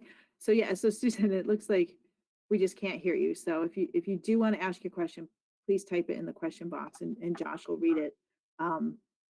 So I guess let's move on to Wendy Marini. You have another question? Yes, sorry, it's me again. But I do want to thank you for the presentation. I did think of one other thing. I'm also at the same time looking at applying for financial assistance because my well is going dry as well. And so I wanted to thank Paige for getting that application out to me. But you had mentioned, I had no idea the amount of waste that the reverse osmosis caused. How many gallons did you say per gallon of use does it waste? So for every gallon of treated water, it wastes 3 gallons of water. Oh, okay. I know I am going to talk to the town as you recommended before. I'm going to tell all my neighbors to call the town to hurry up and get us some public water, because I literally, if my daughter is home, between flushing the toilets, doing a load of laundry and taking showers, like it's either, okay, do I run the dishwasher or do I run the laundry? So, you know, I just keep running out of water. And so I've got to figure out something to do. So hopefully they'll get us some public water sooner than later. But I may, you know, again, if I'm stuck on a well, I may have to do point of entry, because I do not think I'll never survive on a reverse osmosis system here. So, well, let me clarify that the reverse osmosis is what we recommend for point of use, so under your kitchen sink. And so with that, you're gonna get a third spigot, like a separate spigot on your sink. And so Right, you so- would use that just for your drinking water and your cooking water. So all the Okay. other water would not go through the reverse osmosis. Right. So, yeah.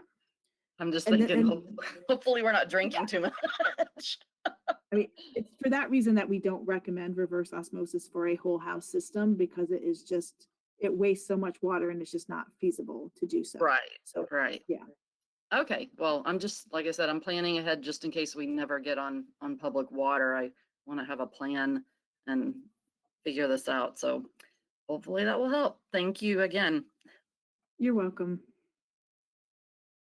All right, Paul Margolin.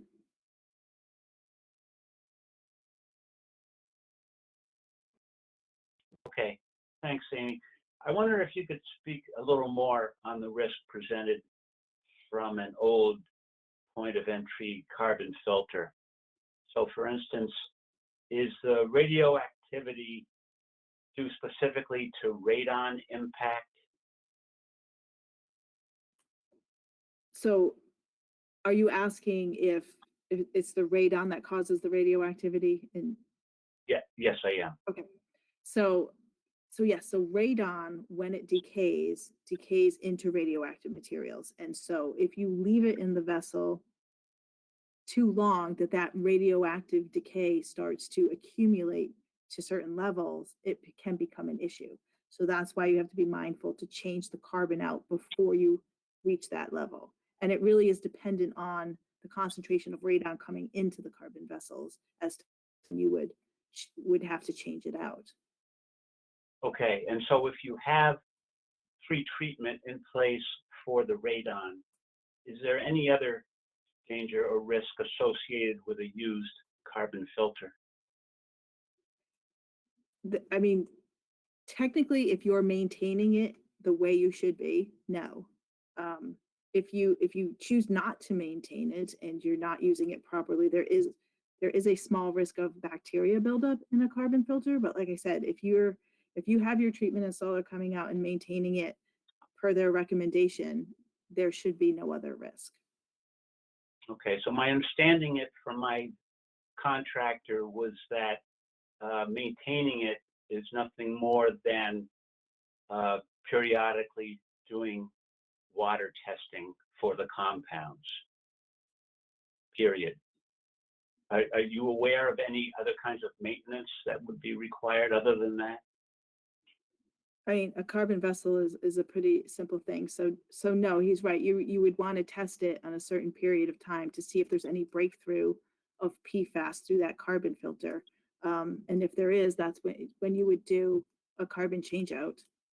So it would be your decision whether you wanted to wait until the PFAS concentrations exceeded standard, or if you wanted to do it like as you start to see breakthrough of the regulated compounds. So that becomes your choice.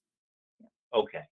So again, if there's pre-treatment for radon, it sounds like it's basically a struggle again against the PFAS compounds and monitoring that and keeping ahead of that. Last thing you mentioned about the landfill when you do have radioactivity.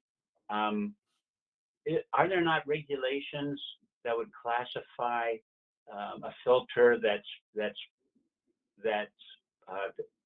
been affected by that level of radioactivity to classify that waste as hazardous waste?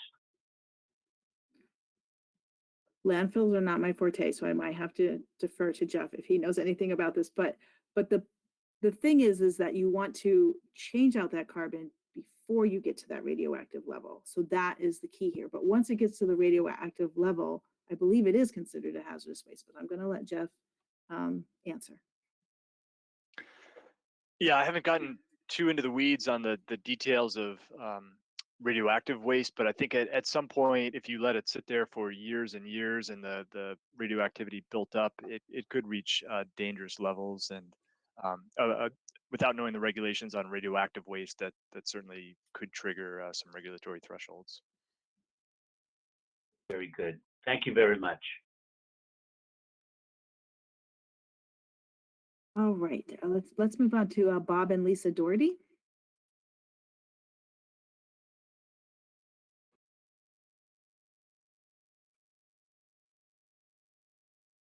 Yes, I'm muted. Hi, I guess a couple of questions. One is, one, can you hear us?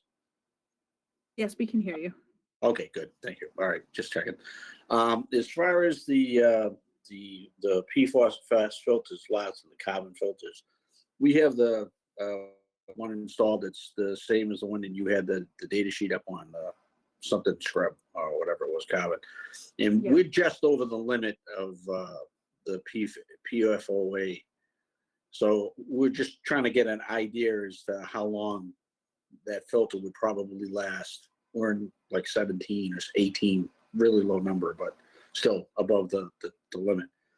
How long that would really last as far as still working? Do you have an estimate roughly? Years? Granted, we're not filling up a swimming pool here, but I never recommend anyone fill up their swimming pool from their private well. Not a that's good idea. Yes. we don't have one yet, so that's okay. So it's hard to say without knowing how much water you use, but I would dare to say that you could get 2 years out of it. And at that point, I would say you would want to test for Sure. PFAS again to see what your levels are. But there is a possibility you could get 3 years out of it if you're not using a lot of water at those concentrations. But it really comes down to the testing of the post-treatment water to know the life of that carbon. Okay, and I can't imagine anybody getting rid of those tanks by themselves. I mean, they're kind of heavy to start with, so you're not going to be dragging that out to the trash or anything, as far as I can tell. The other thing is, what was you had mentioned earlier, radon levels, and what was typically a higher number for the radon levels in the water?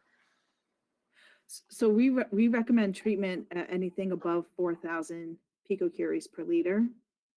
And typically we would recommend carbon between 4,000 and 10,000 picocuries. And then above that, there's a different technology, aeration, that we would recommend to use. Because we have a mitigation system for, I believe, the gas itself in the house, but yeah, and we did get a test for the radon for the water, but for the life of me, I can't find the test results. I'll have to go hunting for them. So I was just curious as to what level that would cause. I know that's definitely something for the mitigation system is really for the gas in the basement or something like that. It's like a vacuum system under the foundation. So I know it doesn't play into the water per se in the well. The other thing is, I'm assuming at this point that the company that's caused all this grief and pain has somehow reduced the amount of PFOAs or PFO whatever's that they're outputting. Have they actually stopped the output of this stuff from St. Bain, whatever it? St. Cobain. Yeah. Yeah, so that is an air issue, and none of us on this panel are air experts, but I can tell you that St. Cobain has installed what is called an RTO, and it's basically like a scrubber on their air emissions. So they are treating their air emissions as they leave the factory, and they have a permit which requires them to do certain sampling periodically for certain things, so that it is being monitored by the air division. So yes, they are taking steps to treat the source. They have also changed, and Jeff could probably speak more to this than I, but have changed their formulation. I'm not sure when that happened. So they're not specifically using PFOA anymore. But I'll let Jeff add to that if you'd like. Yeah, so back in 2006, the company changed the formulation or the different chemicals that they used in their process, and it substantially reduced the amount of PFOA that was emitted from their smokestacks that were located on the roof of the building. So that change in formulation reduced the PFOA emissions, but didn't eliminate it completely, which is why the Air Resources Division, once they had the enabling legislation, was able to require St. Cobain to apply for a permit to install that regenerative thermal oxidizer, which essentially heats up the PFAS to a point where it breaks the carbon fluorine bond. So they're using high temperature scrubbers or something like that to basically burn up the chemical. Yeah, essentially that's true. They use a natural gas powered Got it. flame to heat it up to really high temperatures, and it has to have a certain amount of time that it spends in that burn chamber at a certain temperature.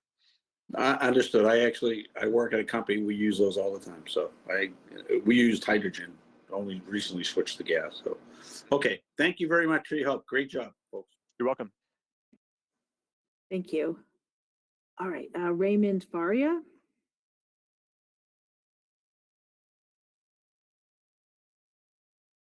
How's that? Hello? Can you hear me? We can. Amy, what do I got to do to get a copy of the DES results from a test that they did here a few years back? If you want to email me with your address, I can send that back to you. So my email address is amy.roussesseau@des.nh.gov. At what? DES? At DES. At des.nh.gov. Okay. One other question, Amy. My daughter's got one for you, if you don't mind. No, go ahead. Hi, Amy. My question is more of a holistic one, I think, with regards to what everyone isn't, experiencing.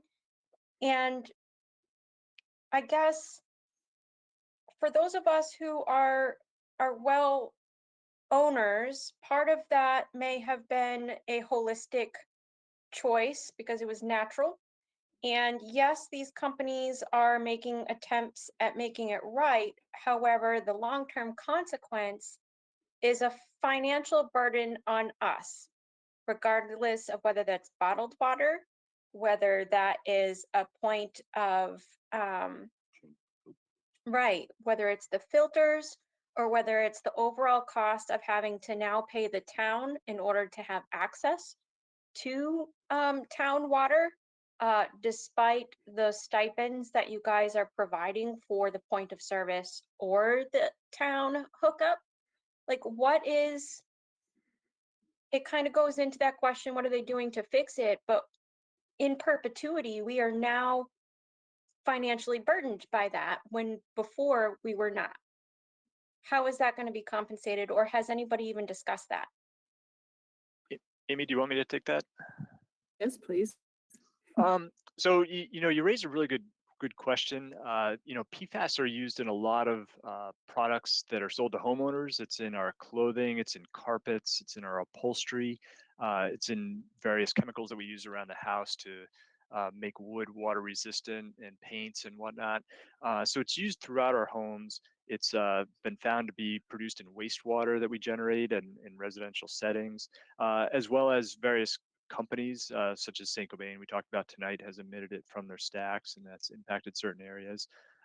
So if the DES is aware of a company that has emitted PFAS into the ground, and we can demonstrate that and hold them responsible under our regulations, we'll hold them financially responsible to remedy wells. But what we found is that there are a number of properties across the state where we can't attribute or find a responsible party to hold accountable. But to that end, recognizing that these are in a large array of products that we all use, the state has taken action to file lawsuits against some of the manufacturers. And I can't really comment on the details of those lawsuits. It's outside the area where I'm working directly. But the state is taking action to pursue financial compensation for the contamination.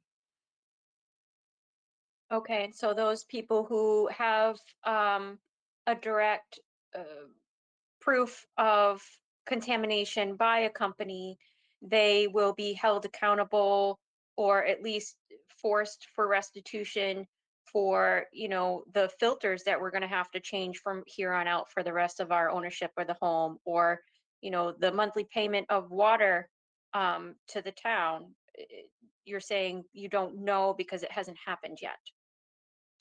Yeah, and I know in normal contaminated site management, so if we had a responsible party and they hooked you up to public water, typically ongoing water bills are not something that they're responsible for. That typically falls to the homeowner. You know, if you were connected to public water, but you know, I don't know what the outcome of any larger statewide lawsuits against the manufacturers would be. You know, that's still a ways out. Right, I understand that under normal circumstances, if it was a choice that we made of our own volition, that we would be responsible for that bill, but we're being forced into spending additional finances where we were quite content to use our well.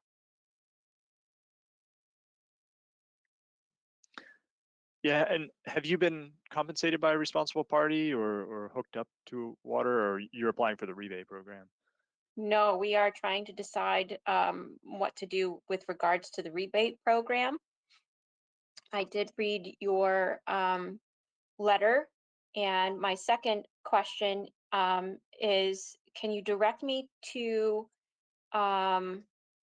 evidence that these things don't bother us when we shower? Like, I can't find peer-reviewed evidence of that. I struggle knowing that if the skin is the largest organ, we absorb things through our skin. How is showering not a problem? I was just looking to read the research on that. So I'm going to refer you to Dr. Jonathan Patali to answer that question. You can reach out to him. I'll give his number again, or you can email him. He can answer that question far better than I, Jeff, or Andy could. So his direct line is 603-271-1359.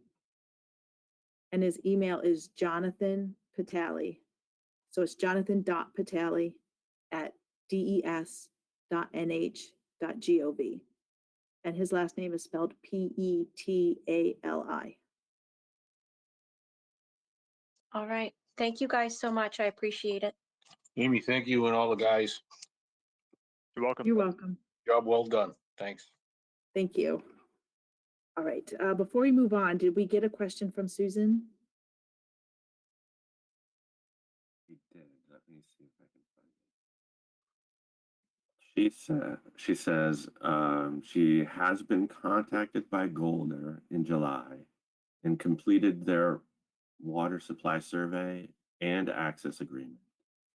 Do you know if their water test will include radon, and how quickly are they responding? With a POE system, it says how much does a carbon filter and cost? Well, Susan, specific to your question, if you were just contacted by Golder in July to be sampled on their work, you get that information back to them that they requested, and then they'll contact you to come out to do a sample. I believe that sample itself would be for PFAS analysis. It wouldn't include radon at that time. And if they find, one of these PFAS above our drinking water standards, and they are deemed responsible, they would provide you with an alternate bottled water immediately, as many people have, and then they will put forth a remedy for your well after that point.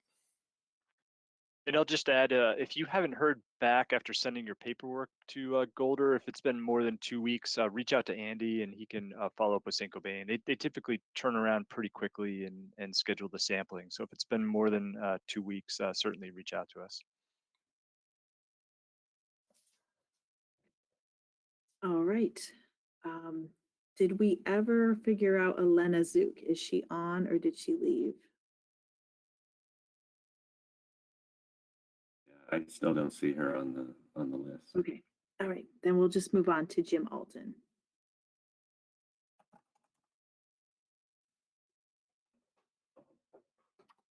Oh, hi. I actually had a science question. As I recall the maps, there were only about 3 affected wells in all of Hollis, and I was the champion.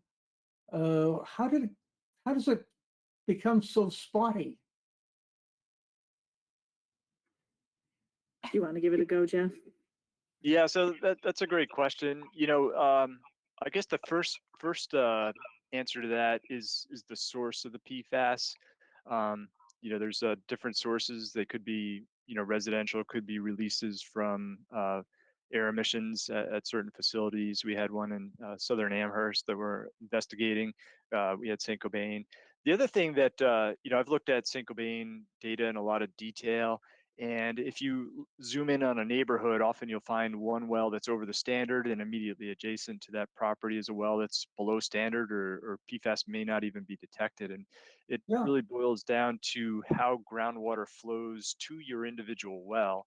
And many wells in southern New Hampshire are completed in bedrock, and the fractures, cracks in the rock, are how those bedrock wells derive their water.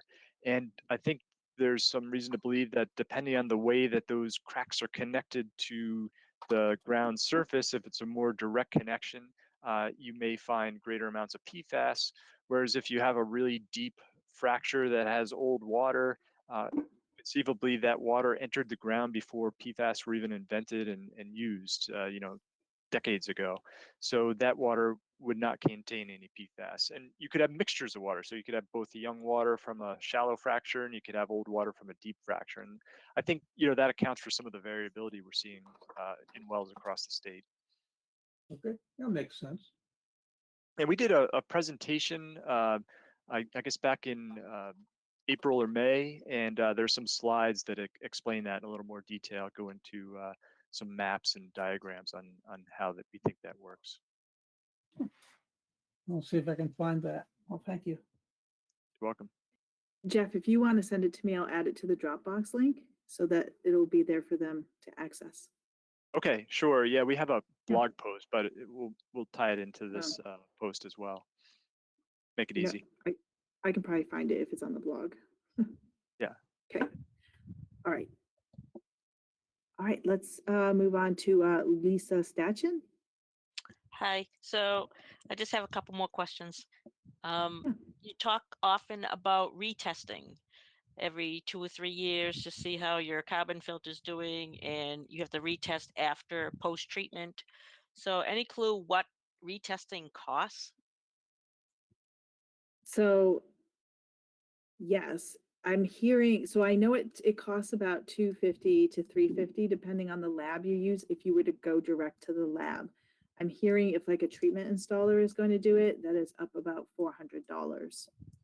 So it just depends on how if someone comes out to test for you, or if you do the testing and bring it to the lab. But the other piece of that too is that even though we like to see a longer list of analytes when we do PFAS testing, you could do just the 4 regulated compounds, which would be a bit cheaper than doing the full list. Okay. Come on, Wendy, go to bed. And my last question. The carbon filters, any clue what a price range those are? Are you speaking like point of entry for the whole house? Yes. So when they came, because the testing that you guys didn't have radon, and he said radon was a big clue onto which system you can have. He said if I had high radon, the point of entry is not going to happen because it would suck down my filters way too fast. But if I had low radon, then point of entry would be a good choice versus just at the sink, because I have a lot of different water sources here, so I'd like them all to be covered if possible. So I was just curious how much the carbon filters run if we're replacing them every couple of years, and there's a couple of filters in there.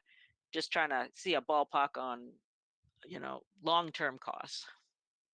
Okay, so with the carbon with the whole house system, you're getting a rather large vessel that can be 3 to 4 feet tall.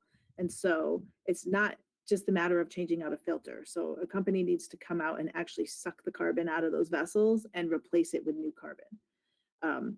So the initial install, we're hearing anywhere from like 2,500 up to 5,000, depending on the configuration.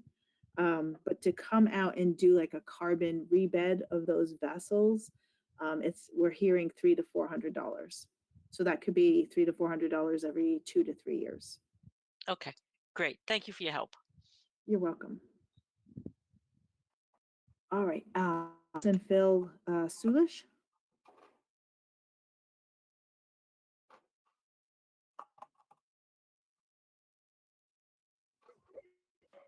Okay, can you hear me? Yes, we can hear you. Okay, good. Well, I missed the beginning of the meeting because I went on at 3:30. Did that get canceled? No. I'm not sure it was at 3:30. Oh, that's what yeah, okay. All right. So there was a disconnect there. All right. I asked a couple questions, typing them in, but the first one was answered by your staff. The second one was not. So I'm assuming that's why you put me on the list. And I don't know the restrictions of how much I'm supposed to say, like the company that I want to use or anything like that. Do I have any restrictions with that? It's completely up to you what you want to disclose. Okay. This is being recorded. I will just remind you of that. Yeah, that's fine. No, I have nothing bad to say. So we have an old softener system. And I had Policy Pump. They're the ones that always come out and check it. And so I had them come out, and they came out, and they'll provide an updated softener, EVR softener, and a carbon block CRS to correct my PFOA of 14.40. Now, my question is, and that's all I have, okay?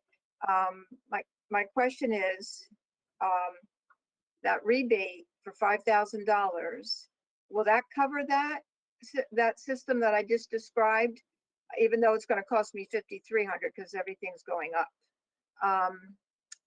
Will that cover that softener and carbon tank? Is that acceptable to the state? Okay, so it will definitely cover the carbon tank. When it comes to the water softener, it depends on your levels of iron and manganese. So if those two compounds are above the secondary maximum contaminant levels, where we start to see them present themselves, they could foul your carbon. And in that case, we would cover the cost of it. So we would really need to see your iron and manganese results to know whether we would cover it or not. Okay, how do I get that for you? Did the state test your well, or did you have it tested in some other manner? You did, the state did. Okay. Then we probably have your iron and manganese results here. If you want to reach out to me tomorrow, I can look that up for you, and we can discuss whether it would be eligible or not. Okay, that's great. Now listed here are handouts. I'm green. Well, I'm not green. I'm old. Let's put it that way. And so I don't dare click any of these things, because that's one thing that my daughter says, do not click. And so, but there are things here that I might like. It says that the rebate program PDF and the vendors, and I missed all that. So will I be able to get that information? Yes, so you can click on them tonight if you want to. I put the links in there, so I can guarantee what they go to. But also after this webinar, the platform is going to send out an automatic email about an hour after the webinar ends. And in that email, there's going to be a link to a Dropbox. And in that Dropbox, I'm going to add all the same files. And then as soon as I get the video uploaded, that will be in there as well. So you'll be able to access all the documents that way. But you can also go onto the rebate program webpage, and they're all on there as well. Okay. All right. Well, even though I came in late on this one, and I don't know why the 3:30 thing happened, it said 3:30 to 6:30, but I'm glad I got in because some of these questions were informative anyway to me. So thank you guys. You're great. And like I said, this is all new to me, but I am grateful. Thank you. All right. Thank you. Bye-bye. Bye. All right. Wendy Marini, do you have another question?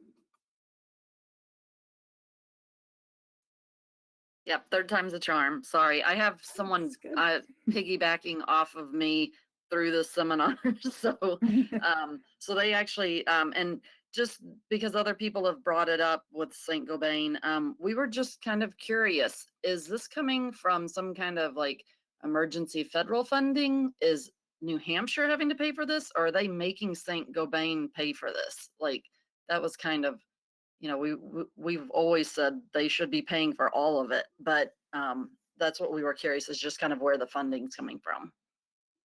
Right. So the funding for the program is actually coming from two different sources. We have some funding from the Drinking Water and Groundwater Trust Fund, as well as from the general fund from the state. So it is all state funding. No, that's sad to say. They should have to pay for it, but I know. I just appreciate that y'all are trying to help us out. So, all right, that was it. All right, thank you. Thank you. All right, Randall McCauley, do you have another question? Yeah, thanks. Sorry to keep you guys. You're fine. I have a bubble up radon water treatment system already. And I'd like to do the whole house system by using that water treatment system and then feeding the whole house system. My carbon filter would last longer, right? That is correct, because you're removing the radon before the carbon. So Okay. yes, the carbon life would be longer for your PFAS treatment. Awesome. That's all I needed to know. Thank you very much. All right, you're welcome. All right, that is the last person on the list. That Yeah. appears to be all. All right, I'm gonna give one last shout out. If anyone has a question, now is your time to put your name in the question box. While we're waiting on that, I believe Paige would like to say something. Hi, Amy. Okay, so there's just 3 things I wanted to clarify for people when they read this back. In your PowerPoint, you have active links. Do all of those links match the 4 handouts? Can they get the handouts through the PowerPoint links? Does that cover all the handouts? It does cover all the handouts, yes. Okay. Also, folks that are looking for their sampling results that DES has done because they believe they need to attach them to the application need to know that we do not need to send you to the results to attach to your application. Once you click that NHDES was the sampler, it will allow you to not attach the results. Some of that clarification was needed for some folks. Okay. And the vendor code, if homeowners for some reason are lucky enough to already have one, they do not need to reapply for a new vendor code. A vendor code is a one and done. That is correct. All right. Anything else to add, Paige? Nope, that was it. Okay, thank you. All right, I'm guessing there are no other questions in the question box? Nope. It looks like that's it. All right, then I am going to, think I'm going to steal this from you. And I just want to put up one last slide. It has our contact information on it. Let's see. All right. So thank you for attending tonight. We really appreciate you taking out the time to learn about this program and to figure out how to apply and ask your questions. Here is the PFAS rebate program email. We appreciate that maybe that you could email this address rather than individually emailing the rebate team. Because in this case, if you email this address, all 4 of us monitor the box. So if one of us is not around, we can still address your questions and your concerns in a rapid manner. But if you want to contact me directly, my contact information is here. Feel free to email or call me with any additional questions. With that, we are going to end the webinar for tonight. Again, we thank you for your time, and I thank Jeff and Andy for joining us to answer questions as well, and for Paige and Josh for giving us some support in the background. All right, everyone have a great night. Thank you. Thanks, everybody. Thank you.